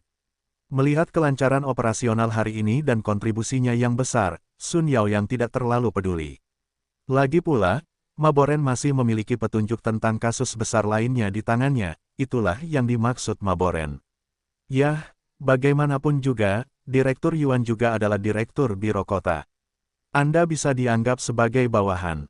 Di sana seharusnya ada beberapa laporan, tapi setelah mendengar ini, Direktur Yuan merasa terdiam. Benar saja, kata-kata Sun Yaoyang selanjutnya langsung membuat Yuan Jianjun dipenuhi garis hitam. Mengingat kekhususan masalah ini, saya dapat memberi Anda wewenang untuk bertindak terlebih dahulu dan kemudian bertindak. Jika terkait dengan kasus ini, Anda dapat bertindak terlebih dahulu dan kemudian menulis laporan tindakan rinci setelah tindakan. Terima kasih, Sun Chu. Terima kasih, Direktur Yuan. Bagian pertama dari ucapan, terima kasih tulus. Tetapi bagian kedua dari, terima kasih, menjadi sedikit menarik. Bagaimana saya bisa mendengar bahwa ada makna provokatif di dalamnya? Yuan Jianjun sangat membencinya hingga dia akan menggigitnya. Namun, dia paham bahwa ini bukanlah pidatonya. Dengan Erik di sini, dia akan selalu dipaksa untuk memimpin. Jadi dia hanya bisa menahan amarahnya dan tersenyum dan menjawab, sama-sama. Karena Sun Chu telah memberimu begitu banyak kekuatan, kamu tidak boleh mengecewakan Sun Chu. Sama seperti dia tidak mengenali pengucapan kekecewaan Yuan Jianjun, Maboren mengangguk dengan penuh semangat, yakinlah, aku tidak akan pernah mengecewakanmu. Bagi Maboren, bisa bangkit di bawah tekanan Yuan Jianjun merupakan sebuah perayaan.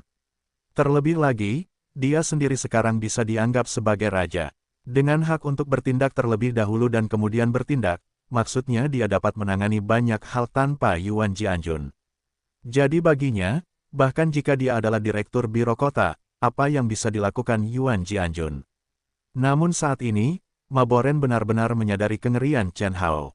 Dia bisa berpindah ke dalam ransel yang bau tanpa peringatan. Itu hanyalah M9 dengan standar yang sama, yang secara langsung menghubungkan dua orang yang tidak berhubungan. Kepala Chen Hao seperti biji melon. Saya benar-benar tidak tahu cara menanamnya. Ketika dia memikirkan Chen Hao, Maboren ingat bahwa dia telah banyak bicara. Dia hanya ingat untuk memperjuangkan kepentingannya sendiri dan hampir meninggalkan Chen Hao.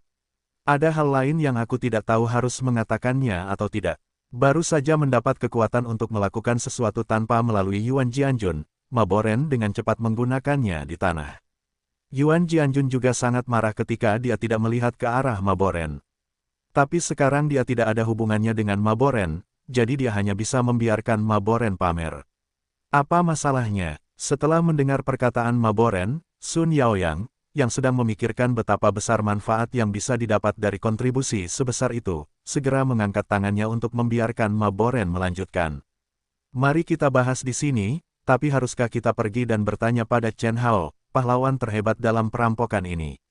Itu semacam undangan untuk mendapat pujian. Dengan ekspresi aneh di wajahnya, Sun Yaoyang menatap Maboren yang juga ketakutan. Mungkinkah dia begitu bersemangat hingga ditemukan oleh Sun Yaoyang? Setelah lebih dari 10 detik merasa malu di ruang konferensi, Sun Yaoyang berkata, bukankah dia Miao akan menemani Chen Hao? Ketika Chen Hao sembuh, dia akan dianugerahi penghargaan warga negara terbaik penghargaan. Kali ini, Chen Hao memang telah memberikan kontribusi yang tak terhapuskan. Wajah Erik aneh karena Chen Hao. Identitas Chen Hao sangat sederhana. Dia hanyalah sekretaris sebuah perusahaan pakaian dalam biasa.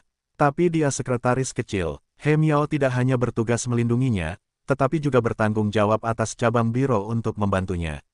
Itu tidak mengherankan. Itu palsu. Selain itu, menurut penyebutan Maboren, Sun Yaoyang juga memiliki rasa ingin tahu yang kuat terhadap Chen Hao. Bagaimanapun, Chen Hao menyelamatkan nyawa He Miao, tapi ada apa dengan Maboren yang berlari begitu cepat? Apakah Chen Hao memiliki hubungan yang sangat dekat dengan Maboren secara pribadi? Jika itu benar, saya khawatir penilaian saya terhadap Chen Hao harus sedikit diubah. Misalnya, seseorang yang dapat menyelamatkan He Miao di bawah tangan 4 penjahat ganas, dan yang dapat membuat direktur biro cabang begitu perhatian, mengatakan bahwa dia adalah orang biasa, dan Sun Yaoyang sama sekali tidak mempercayainya. Memang benar Sun Yaoyang adalah headliner lama yang sudah puluhan tahun menjadi pejabat. Ia hanya menyimpulkan banyak hal dari salah satu sikap Maboren, bahkan tidak jauh dari kebenaran. Namun alih-alih mengatakan apa yang dia pikirkan, dia melihat sekeliling dan berkata, apakah ada hal lain yang perlu ditambahkan orang lain? Jika tidak, maka rapat akan selesai. Mengucapkan kata-kata ini hanya untuk menjaga wajah orang-orang di ruang pertemuan ini. Dalam keadaan normal, berarti rapat hampir selesai. Namun, ketika Sun Yaoyang hendak bangun, Yuan Jianjun tiba-tiba berkata, Sun Chu, menurutku pribadi sekretaris pria bernama Chen Hao tidak layak mendapatkan penghargaan warga negara terbaik. Oh, Sun Yaoyang, yang ingin bangun dan pergi, duduk kembali di kursinya, mengangkat kepalanya dan memberi isyarat kepada Yuan Jianjun untuk melanjutkan. Saya rasa Chen Hao tidak pantas mendapatkan penghargaan warga negara terbaik karena 2 alasan. Setelah berdehem, Yuan Jianjun menjelaskan bahwa dia ingin berpidato panjang lebar. Pertama, identitas Chen Hao, sebagai sekretaris laki-laki di sebuah perusahaan pakaian dalam, tidak cukup baik. Penghargaan warga negara terbaik perlu diberikan kepada mereka yang dapat menjadikan warga negara lain sebagai panutan, sekretaris laki-laki di sebuah perusahaan yang seluruh karyawannya perempuan. Apa yang akan terjadi jika orang lain yang Anda inginkan? Harus dikatakan bahwa otak Yuan Jianjun masih sangat cepat untuk melanjutkan. Kedua, asal-usulnya, seorang pria pedesaan yang normal, bagaimana dia bisa memiliki kemampuan untuk membunuh 2 penjahat yang masih terkenal antara petir dan batu api? Kata-kata Yuan Jianjun sangat masuk akal, bahkan Maboren tidak dapat menemukan tempat untuk membantah. Ketiga, tanpa sadar mengambil pistolnya, siapa yang akan percaya itu? Tidak ada yang tahu apa yang telah dilakukan Chen Hao dalam 5 tahun sejak dia menghilang. Menurut pendapat saya, Chen Hao pasti terkena pistol dalam 5 tahun sejak dia menghilang, dan tidak hanya sekali. Begitu, 3 poin ini disebutkan, Sun Yaoyang, yang memiliki sedikit keraguan tentang Chen Hao, tenggelam dalam meditasi dan menatap Maboren dengan bangga. Yuan Jianjun hanya ingin mengatakan poin keempat, tetapi menyadari ada sesuatu yang salah. Dengan ekspresi Sun Yaoyang, dia mengubah nada bicaranya, singkatnya. Menurutku Chen Hao sama sekali tidak memenuhi syarat untuk memenangkan penghargaan warga negara terbaik. Saya tidak berpikir bahwa Yuan Jianjun tidak akan pernah menyerah karena ini, tetapi tanpa diduga, dia akan memilih untuk mengambil Chen Hao terlebih dahulu. Kontribusi Chen Hao jelas bagi semua orang. Jika Chen Hao tidak bekerja sama dengan kita di dalam dan di luar, bagaimana 4 raja surgawi bisa dengan mudah dibunuh? Jadi menurut saya Chen Hao harus diberi penghargaan. Dia pantas mendapatkannya. Boren sudah menganggap Chen Hao sebagai rekannya, jadi wajar saja jika dia tidak membiarkan Yuan Jianjun berbicara tentang kontribusi Chen Hao di sini. Tapi Chen Hao sendiri adalah orang yang penuh keraguan. Saya tidak akan membiarkan seseorang dengan potensi bahaya memenangkan penghargaan warga negara terbaik. Apakah Anda ingin menyangkal pujian Chen Hao? Sebagai polisi rakyat, Anda melakukan sesuatu yang membuat orang merasa kedinginan. Apakah menurut Anda layak mendapatkan lencana polisi di bahu Anda? Maboren tidak menyerah sama sekali. Dengan perkataan Sun Yaoyang, Maboren tidak lagi takut pada Yuan Jianjun. Apalagi dia mengatakan bahwa dia masih memiliki Chen Hao, pria yang pintar. Jika ini bukan waktunya untuk pindah, Maboren bahkan ingin memecat Yuan Jianjun dari jabatan Direktur Biro Keamanan Umum Kota. Ketika mereka berdebat tanpa henti, Sun Yao yang akhirnya mengangkat kepalanya, kalian berdua tidak perlu bertengkar. Penghargaan Chen Hao tidak dapat disangkal, tetapi apa yang dikatakan Direktur Yuan sangat masuk akal. Karena kalian berdua memiliki pendapat yang berbeda, lebih baik untuk saya untuk memberikan solusi yang masuk akal. Nada suara matahari juga membuat Maboren dan Yuan Jianjun berkeringat. Mereka hanya harus memperjuangkan kepentingannya sendiri atau menekan kepentingan satu sama lain, sama sekali lupa bahwa mereka masih menjadi menteri sebelum Sun Yao yang pergi.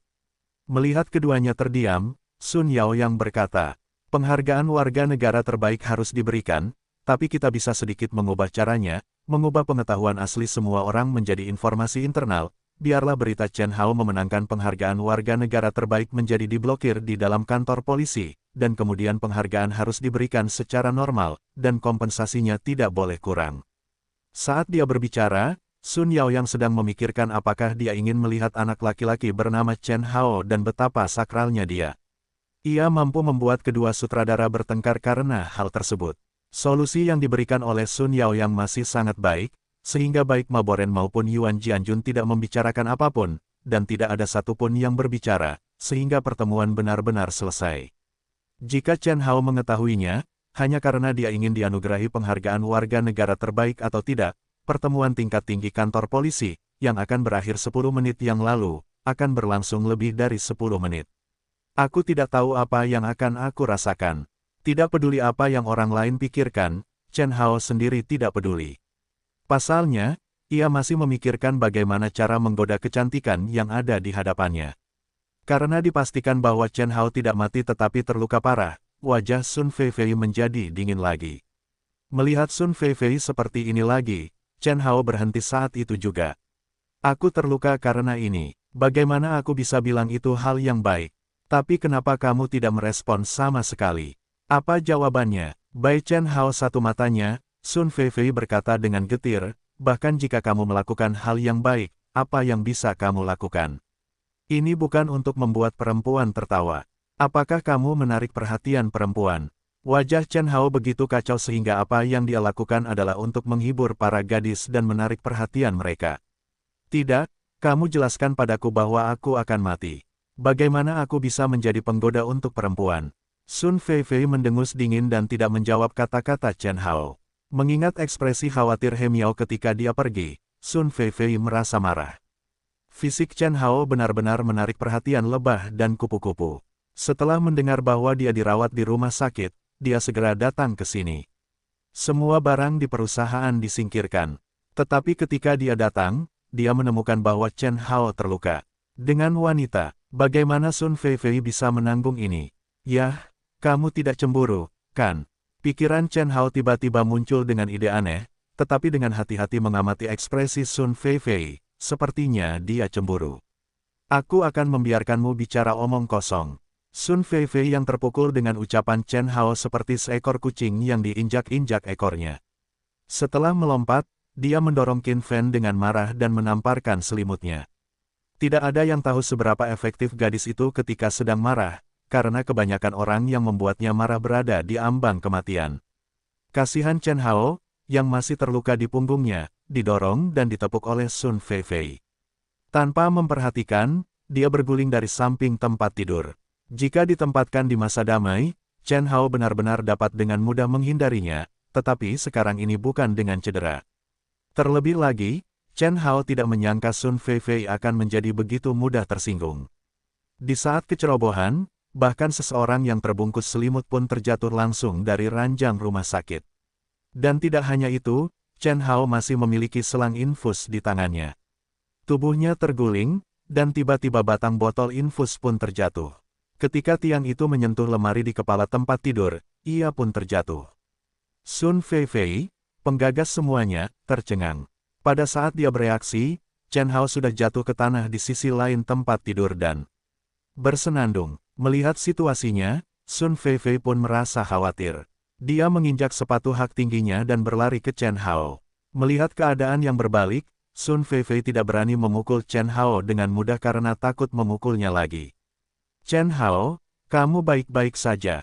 Wow, Chen Hao, yang terbungkus selimut, mengeluarkan tangisan yang tidak berarti, dan selimut di bawah lemari meronta-ronta, sama seperti Chen Hao yang begitu pengap hingga kekurangan oksigen.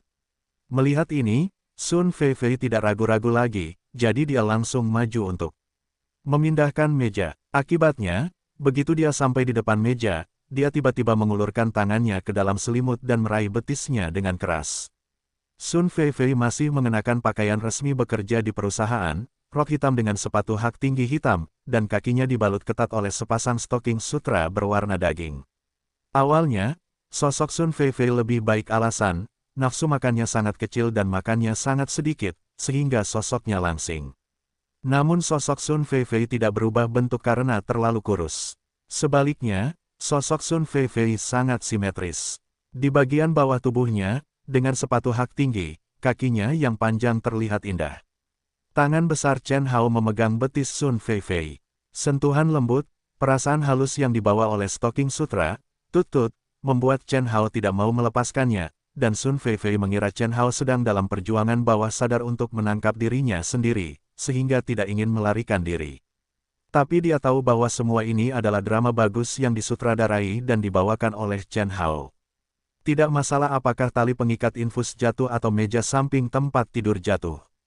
Bagi Chen Hao, yang membawa selimut, luka-luka ini hanyalah hal yang mudah. Sun Feifei sama sekali tidak menyadari masalah ini. Dia mengambil lemari dan tali ikat yang mengenai Chen Hao. Dia berhasil menghapus semua hal yang menimpa Chen Hao. Sun Feifei menyadari bahwa itu seperti Chen Hao yang memegang tangan betisnya. Dia tidak merasa ingin berjuang sama sekali. Sepertinya saya masih mengikuti pergelangan tangan saya dan menyentuh betis saya. Jika aku naik lagi, Chen Hao, dasar bajingan. Dengan keras menarik kakinya dari tangan Chen Hao, Sun Feifei mengangkat kakinya dan menendang Chen Hao yang terbungkus selimut.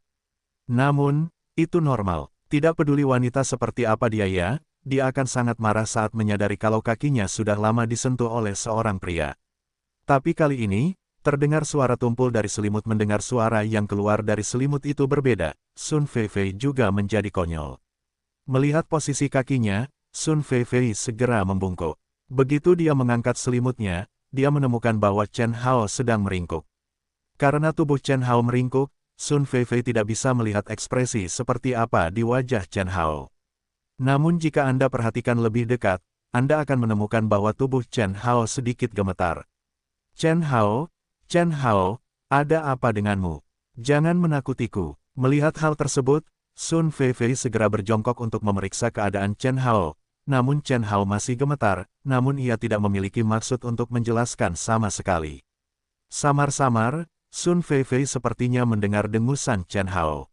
Tanpa sadar, Sun Feifei mengira dia tidak sengaja menendang luka Chen Hao, dan dia segera merasakan rasa takut.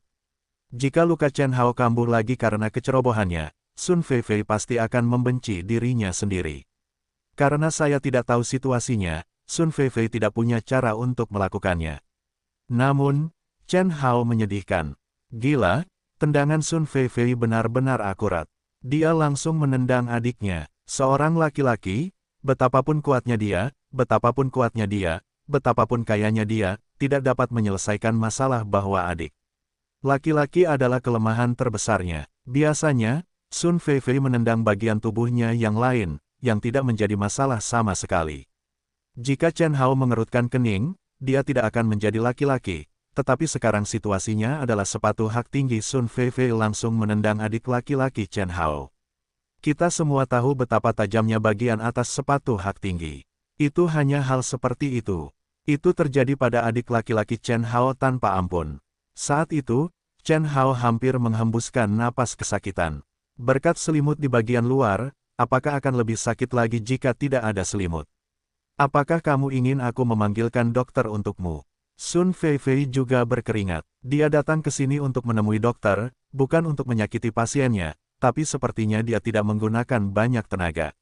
Apakah berguna bagimu untuk memanggil dokter? Tidak ada salahnya jika aku memanggilnya. Dia meraih tangan kecil Sun Feifei dengan tidak sopan. Chen Hao memerintahkan, bantu aku berdiri. Ketika Chen Hao bisa berdiri sendiri, Sun Feifei juga merasa lega. Di saat yang sama, ada sedikit keraguan di hatinya. Apa yang baru saja dia tendang tidak menggunakan banyak tenaga, dan luka Chen Hao ada di belakang punggungnya, jadi dia tidak bisa menendangnya. Apakah Chen Hao berpura-pura? Wanita pintar tahu cara menggunakan otaknya, itu hal yang baik, tapi pengalaman wanita pintar saja tidak cukup, itu sangat memalukan. Beraninya kamu berbohong padaku. Menyadari bahwa Chen Hao mungkin menipu dirinya sendiri lagi, Sun Feifei juga diliputi amarah. Dia dengan keras mendorong tangan Qin Fan menjauh. Sun Feifei mengulurkan tangan untuk bertarung. Melihat Sun Feifei mulai lagi, bahkan Chen Hao tidak bisa membiarkannya terus bertarung. Tepat ketika Chen Hao hendak menghentikannya, selimut yang tidak dijepit jatuh. Kemudian Sun Feifei melihat pemandangan yang tidak akan pernah dia lupakan seumur hidupnya. Di depannya, Chen Hao meletakkan satu tangan di atas kepalanya dan melindungi bagian bawah dengan satu tangan. Betapa cabul dan cabulnya penampilannya. Ditambah dengan rasa tidak berdaya, ia merasa seperti gadis kecil yang telah diperkosa berkali-kali. Kamu, apa yang kamu lakukan? Melihat penampilan Chen Hao, Sun Feifei secara alami tidak bisa melawan, dan tangan Chen Hao masih di bawahnya. Sebelumnya ada selimut, jadi tentu saja tidak ada yang bisa melihat apapun. Tetapi sekarang selimut itu telah jatuh dan semuanya terbuka. Apakah kamu bermaksud mengatakan bahwa jika bukan karena kamu, aku akan menjadi begitu cabul? Ini membunuhku. Begitukah cara kamu merawat pasien yang sakit parah? Setelah sekian lama, rasa sakitnya berkurang drastis. Sekarang setelah dia ditemukan, dia berkata dengan baik bahwa dia menderita kerugian kali ini. Setelah mengangkat kepalanya dan membiarkan Sun Feifei melihat perbannya dengan jelas, Chen Hao berkata, mengapa, saya juga seorang pahlawan rakyat. Saya telah disakiti demi diri saya sendiri.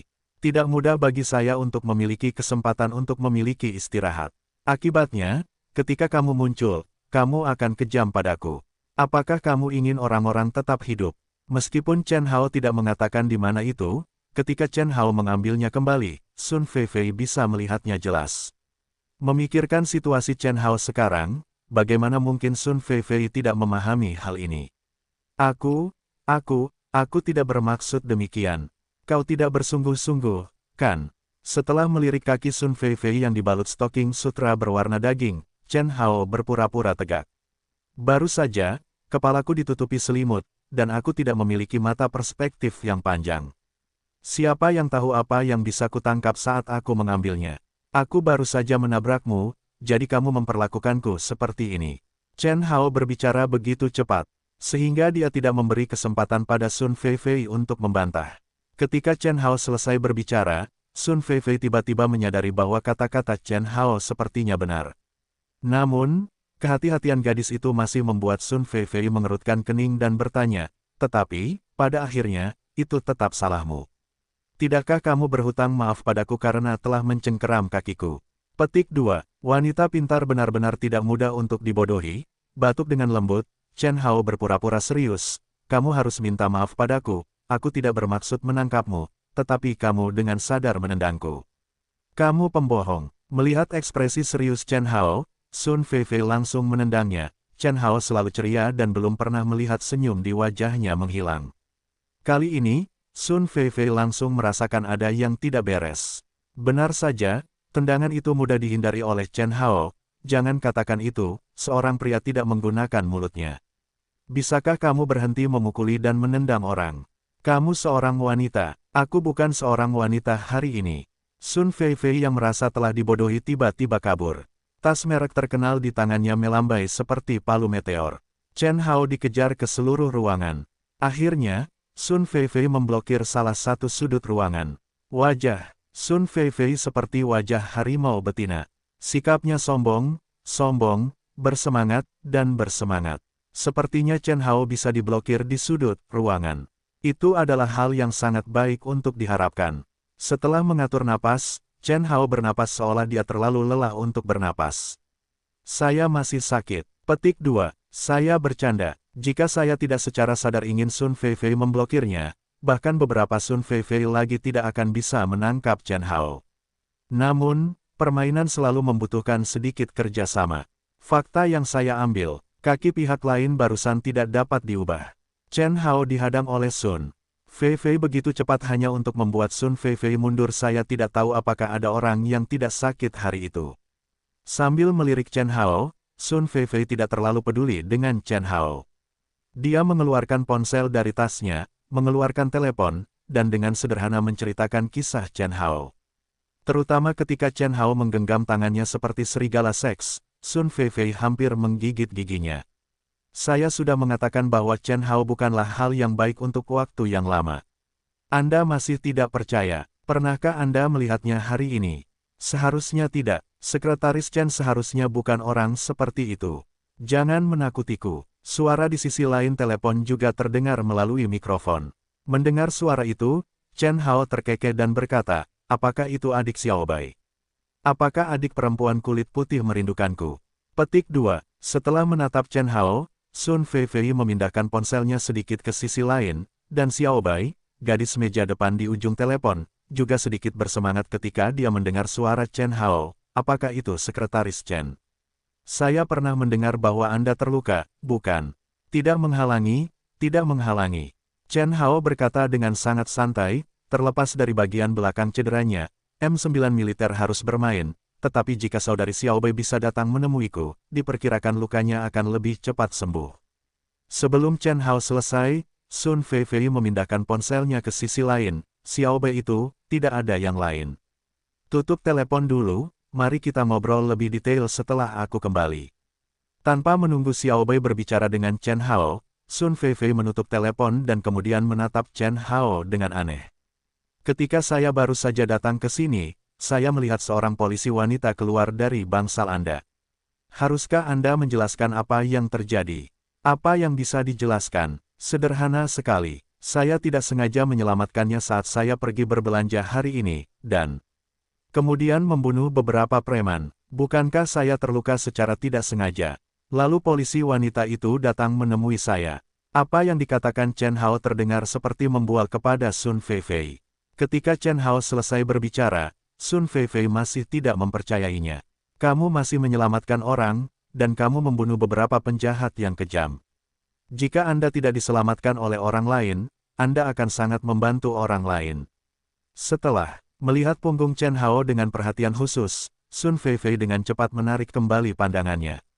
Sebaiknya kamu tidak membuat masalah bagi orang lain di masa depan. Tidak apa-apa kali ini, Anda telah terluka. Lain kali, Anda akan kehilangan nyawa Anda. Jangan lupa bahwa kamu berjanji untuk melindungiku, tapi bagaimana kamu bisa melindungiku sekarang? Ketika Yang Hu mendapat masalah, apa yang harus saya lakukan? Menyebutkan Yang Hu, Sun Feifei tiba-tiba menjadi gugup. Chen Hao berkata dengan malas. Sekarang aku tahu aku takut, bukankah ini sudah terlambat? Tapi itu tidak masalah. Saya sangat murah hati. Tolong, aku akan kembali bersamamu. Petik 2. Pergilah. Sun Feifei tidak memandang Chen Hao. Bagaimana pria ini bisa begitu pelit? Jelas sekali dia masih terluka parah. Dia sudah lama berada di tempat tidur untuk memulihkan diri. Tetapi ketika dia sampai di depan Chen Hao tidak berbaring di tempat tidur seperti orang mati. Sebaliknya, dia penuh semangat. Tapi maksudku, jika tidak ada kecelakaan, Yang Hu akan langsung datang ke pintu dalam 2 hari terakhir. Jika tidak ada aku, konsekuensinya sama sekali bukan apa yang ingin Anda lihat. Sejak secara sadar melibatkan perampokan dalam kasus Yang Bao, Chen Hao menantikan hal berikutnya. Dan kedua hal ini hanyalah pertarungan nyata pertama antara Chen Hao dan Yang Hu. Sekarang kita tinggal menunggu Maboren melakukan sedikit usaha. Selama Maboren berusaha sedikit, kasus perampokan senilai total 100 juta ini pasti bisa membunuh Yang Bao di penjara. Namun, menurut Chen Hao, Yang Hu tidak akan pernah membiarkan saudaranya di penjara. Ketika Yang Hu ingin melakukan sesuatu untuk mengeluarkan Yang Bao dari penjara, itulah saatnya Chen Hao melakukannya. Saat itu adalah duel pertama intrik ini. Apa konsekuensi kehadiranmu? Sun Feifei sangat tidak senang melihat Chen Hao, namun semua ketidakbahagiaan ini berasal dari petugas polisi cantik He Miao yang keluar dari bangsal Chen Hao sebelumnya. Dari langit dan bumi, Chen Hao dan He Miao tidak ada hubungannya satu sama lain. Jika mereka benar-benar ingin pindah, mungkin mereka dapat menganggap Chen Hao sebagai dermawan penyelamat hidup He Miao, tetapi Sun Feifei tidak mengetahuinya, jadi He Miao secara tidak sadar dianggap sebagai wanita lain dari Chen Hao. Ketika seorang wanita cemburu, dampaknya pasti tidak sebanding dengan kehancuran sederhana. Konsekuensinya luar biasa. Chen Hao sekarang seperti dukun yang menjual pil ampuhnya. Dia memiliki senyum cemerlang di wajahnya. Menurutmu, jika aku di sini, setidaknya ayahmu tidak akan merasa kesepian. Aku bisa mengobrol dengan lelaki tua itu. Terlebih lagi, bagaimana jika Yang Hu benar-benar pergi? Apakah kamu ingin seorang wanita dan lelaki tua bernegosiasi dengan Yang Hu? Dengan itu, nada suara Chen Hao menjadi lebih serius, dan Sun Feifei juga tertarik padanya. Dia tanpa sadar mengikuti kata-kata Chen Hao, berpikir bahwa Yang Hu akhirnya benar-benar muncul, tetapi dia tidak ada hubungannya dengan dia. Sun Feifei menggigil dan memastikan bahwa dia telah mengubah beberapa rencana. Apa yang kamu katakan? Saat ini, Chen Hao tersenyum, menepuk dadanya, dan wajahnya penuh dengan senyuman promosi penjualan yang sukses. Kamu bisa datang kepadaku, 24 jam sehari. Kamu hanya perlu membayar harga makan 3 kali sehari dan 1 tempat tidur, dan kamu bisa mendapatkan penjaga yang setia. Apa yang kamu ragukan? Ayolah, sebaiknya kau jaga dirimu baik-baik di rumah sakit. Meskipun dia sangat mengkhawatirkan keselamatan dirinya dan ayahnya, melihat perban di tubuh Chen Hao, Sun Feifei akhirnya menyerah pada gagasan untuk membiarkan Chen Hao tinggal di rumah. Lagi pula, ada perawat di rumah sakit setiap hari. Bahkan jika ada yang tidak beres dengan Chen Hao, itu dapat diselesaikan untuk pertama kalinya. Namun jika Chen Hao pulang bersamanya, meski keselamatan dirinya dan ayahnya terjamin, namun keselamatan Chen Hao tidak terjamin. Awalnya, menantang batasan Sun Feifei untuk membiarkan Chen Hao memimpin keluarganya. Sun Feifei sangat malu membiarkan Chen Hao tinggal di rumah setiap hari. Sekarang Chen Hao terluka dan dirawat di rumah sakit, Sun Feifei tidak akan membiarkan Chen Hao mengikutinya. Tapi sebelum dia mengatakan apapun yang dia tolak, Chen Hao mengulurkan tangannya untuk menutup mulutnya. Iya, dia melakukannya. Kamu tidak mau membicarakannya. Dengarkan aku. Cedera pertamaku bukanlah masalah besar. Itu tidak akan mempengaruhi kamu sama sekali. Sekarang Yang Hu sedang mengincarmu. Aku benar-benar tidak tega membiarkanmu tinggal di sana dan menderita. Dia menamparkan bibir Sun Feifei, mengatakan bahwa wanita memiliki bibir yang sedikit merah. Sekarang Chen Hao akhirnya melihat kelembutannya. Sebelum dia sempat menghela nafas, Sun Feifei melambai lagi. Chen Hao juga menerima anak pengap itu. Tidak, menurutku bagaimana kamu suka memukul orang sepanjang waktu. Siapa yang membiarkanmu memprovokasiku? Jika tidak, aku akan mengalahkanmu. Setelah mengambil kembali telapak tangan di bahu Chen Hao, Sun Feifei bersenandung dengan dingin. Dia tidak melanjutkan. Saya tidak tahu apakah Chen Hao menyadarinya. Wajah Sun Feifei memerah dengan cepat setelah Chen Hao menyentuh bibirnya, seperti besi merek. Aku tidak bisa mengatakan itu, dan aku tidak ingin memprovokasimu, tapi itu adalah perilaku bawah sadar. Itu bukan salahku. Hei, lihat, itu datang lagi. Lalu Chen Hao mengulurkan tangannya lagi. Kali ini, Sun Feifei belajar sedikit dengan cerdik. Tanpa menunggu Chen Hao mengulurkan tangannya, dia mundur 2 langkah sebelumnya. Chen Hao mengangkat tangannya yang lain dan menepuknya. Aku akan membiarkanmu berhutang. Bagaimana kamu bisa menyentuh gadis lain? Kaulah yang baru saja meraih kaki mereka. Sekarang kamu membuat masalah denganku lagi. Chen Hao menunduk dan bergumam pada dirinya sendiri, membuat suara penampilan yang sangat serius. Sun Feifei tidak peduli lagi dengan Chen Hao saat melihat ini. Mungkin karena penampilan Chen Hao tidak terlihat seperti orang sakit, atau karena Sun Feifei tergerak. Apakah kamu yakin tidak ada masalah? Jangan khawatir, tubuhku sangat kuat sekarang. Cedera kecil ini bukan apa-apa. Sekarang mari kita lakukan prosedur pemulangan, lalu aku akan mengikutimu ke rumahmu, menunggu Yang Hu datang kepadaku. Faktanya, Chen Hao tidak tahu apakah Yang Hu akan datang ke rumah sakit, alasan utamanya adalah rumah sakit terlalu pengap dan tidak ada orang yang bisa diajak ngobrol. Itu sebabnya Chen Hao mengucapkan kata-kata ini tentang meninggalkan tempat itu untuk sementara. Setelah menepuk dadanya, Sun Feifei merasa dirinya masih sangat kuat. Chen Hao hanya duduk kembali, tapi saya punya beberapa persyaratan kecil, saya tidak tahu apakah saya bisa mengatakannya. Persyaratan apa? Sun Feifei tidak merasa tertipu. Dia hanya bertanya, Akibatnya, dia lupa bahwa seekor rubah tua sedang berdiri di depannya. Jadi setelah pertanyaan retoris sederhana Sun Feifei, Chen Haodun merasa senang. Pertama-tama, makan adalah penyakit. Bukankah permintaan berlebihan untuk makan daging sekaligus? Sun Feifei menggelengkan kepalanya. Dia sangat penasaran, mengapa Chen Hao mengatakan hal seperti itu. Benarkah karena Anda mengkhawatirkan diri sendiri? Khawatir Yang Hu tiba-tiba menemukan pintunya. Jika demikian, Chen Hao bukanlah orang jahat. Sun Feifei memikirkannya di dalam hatinya, tapi dia sepertinya sudah lupa seperti apa sikap Chen Hao saat pertama kali bertemu Chen Hao. Jadi bagaimana Chen Hao bisa mengubah gayanya dalam waktu sesingkat itu? Benar saja, Chen Hao tidak memiliki waktu 3 menit yang normal, dan segera mulai tersenyum. Beberapa wajah cantik dengan senyuman kecil itu membuat Sun Feifei sedikit terkejut. Namun, setelah mendengar kata-kata Chen Hao, Sun Feifei merasakan aliran gas mengalir langsung ke kepalanya dari telapak kakinya dan dengan cepat mencapai puncak.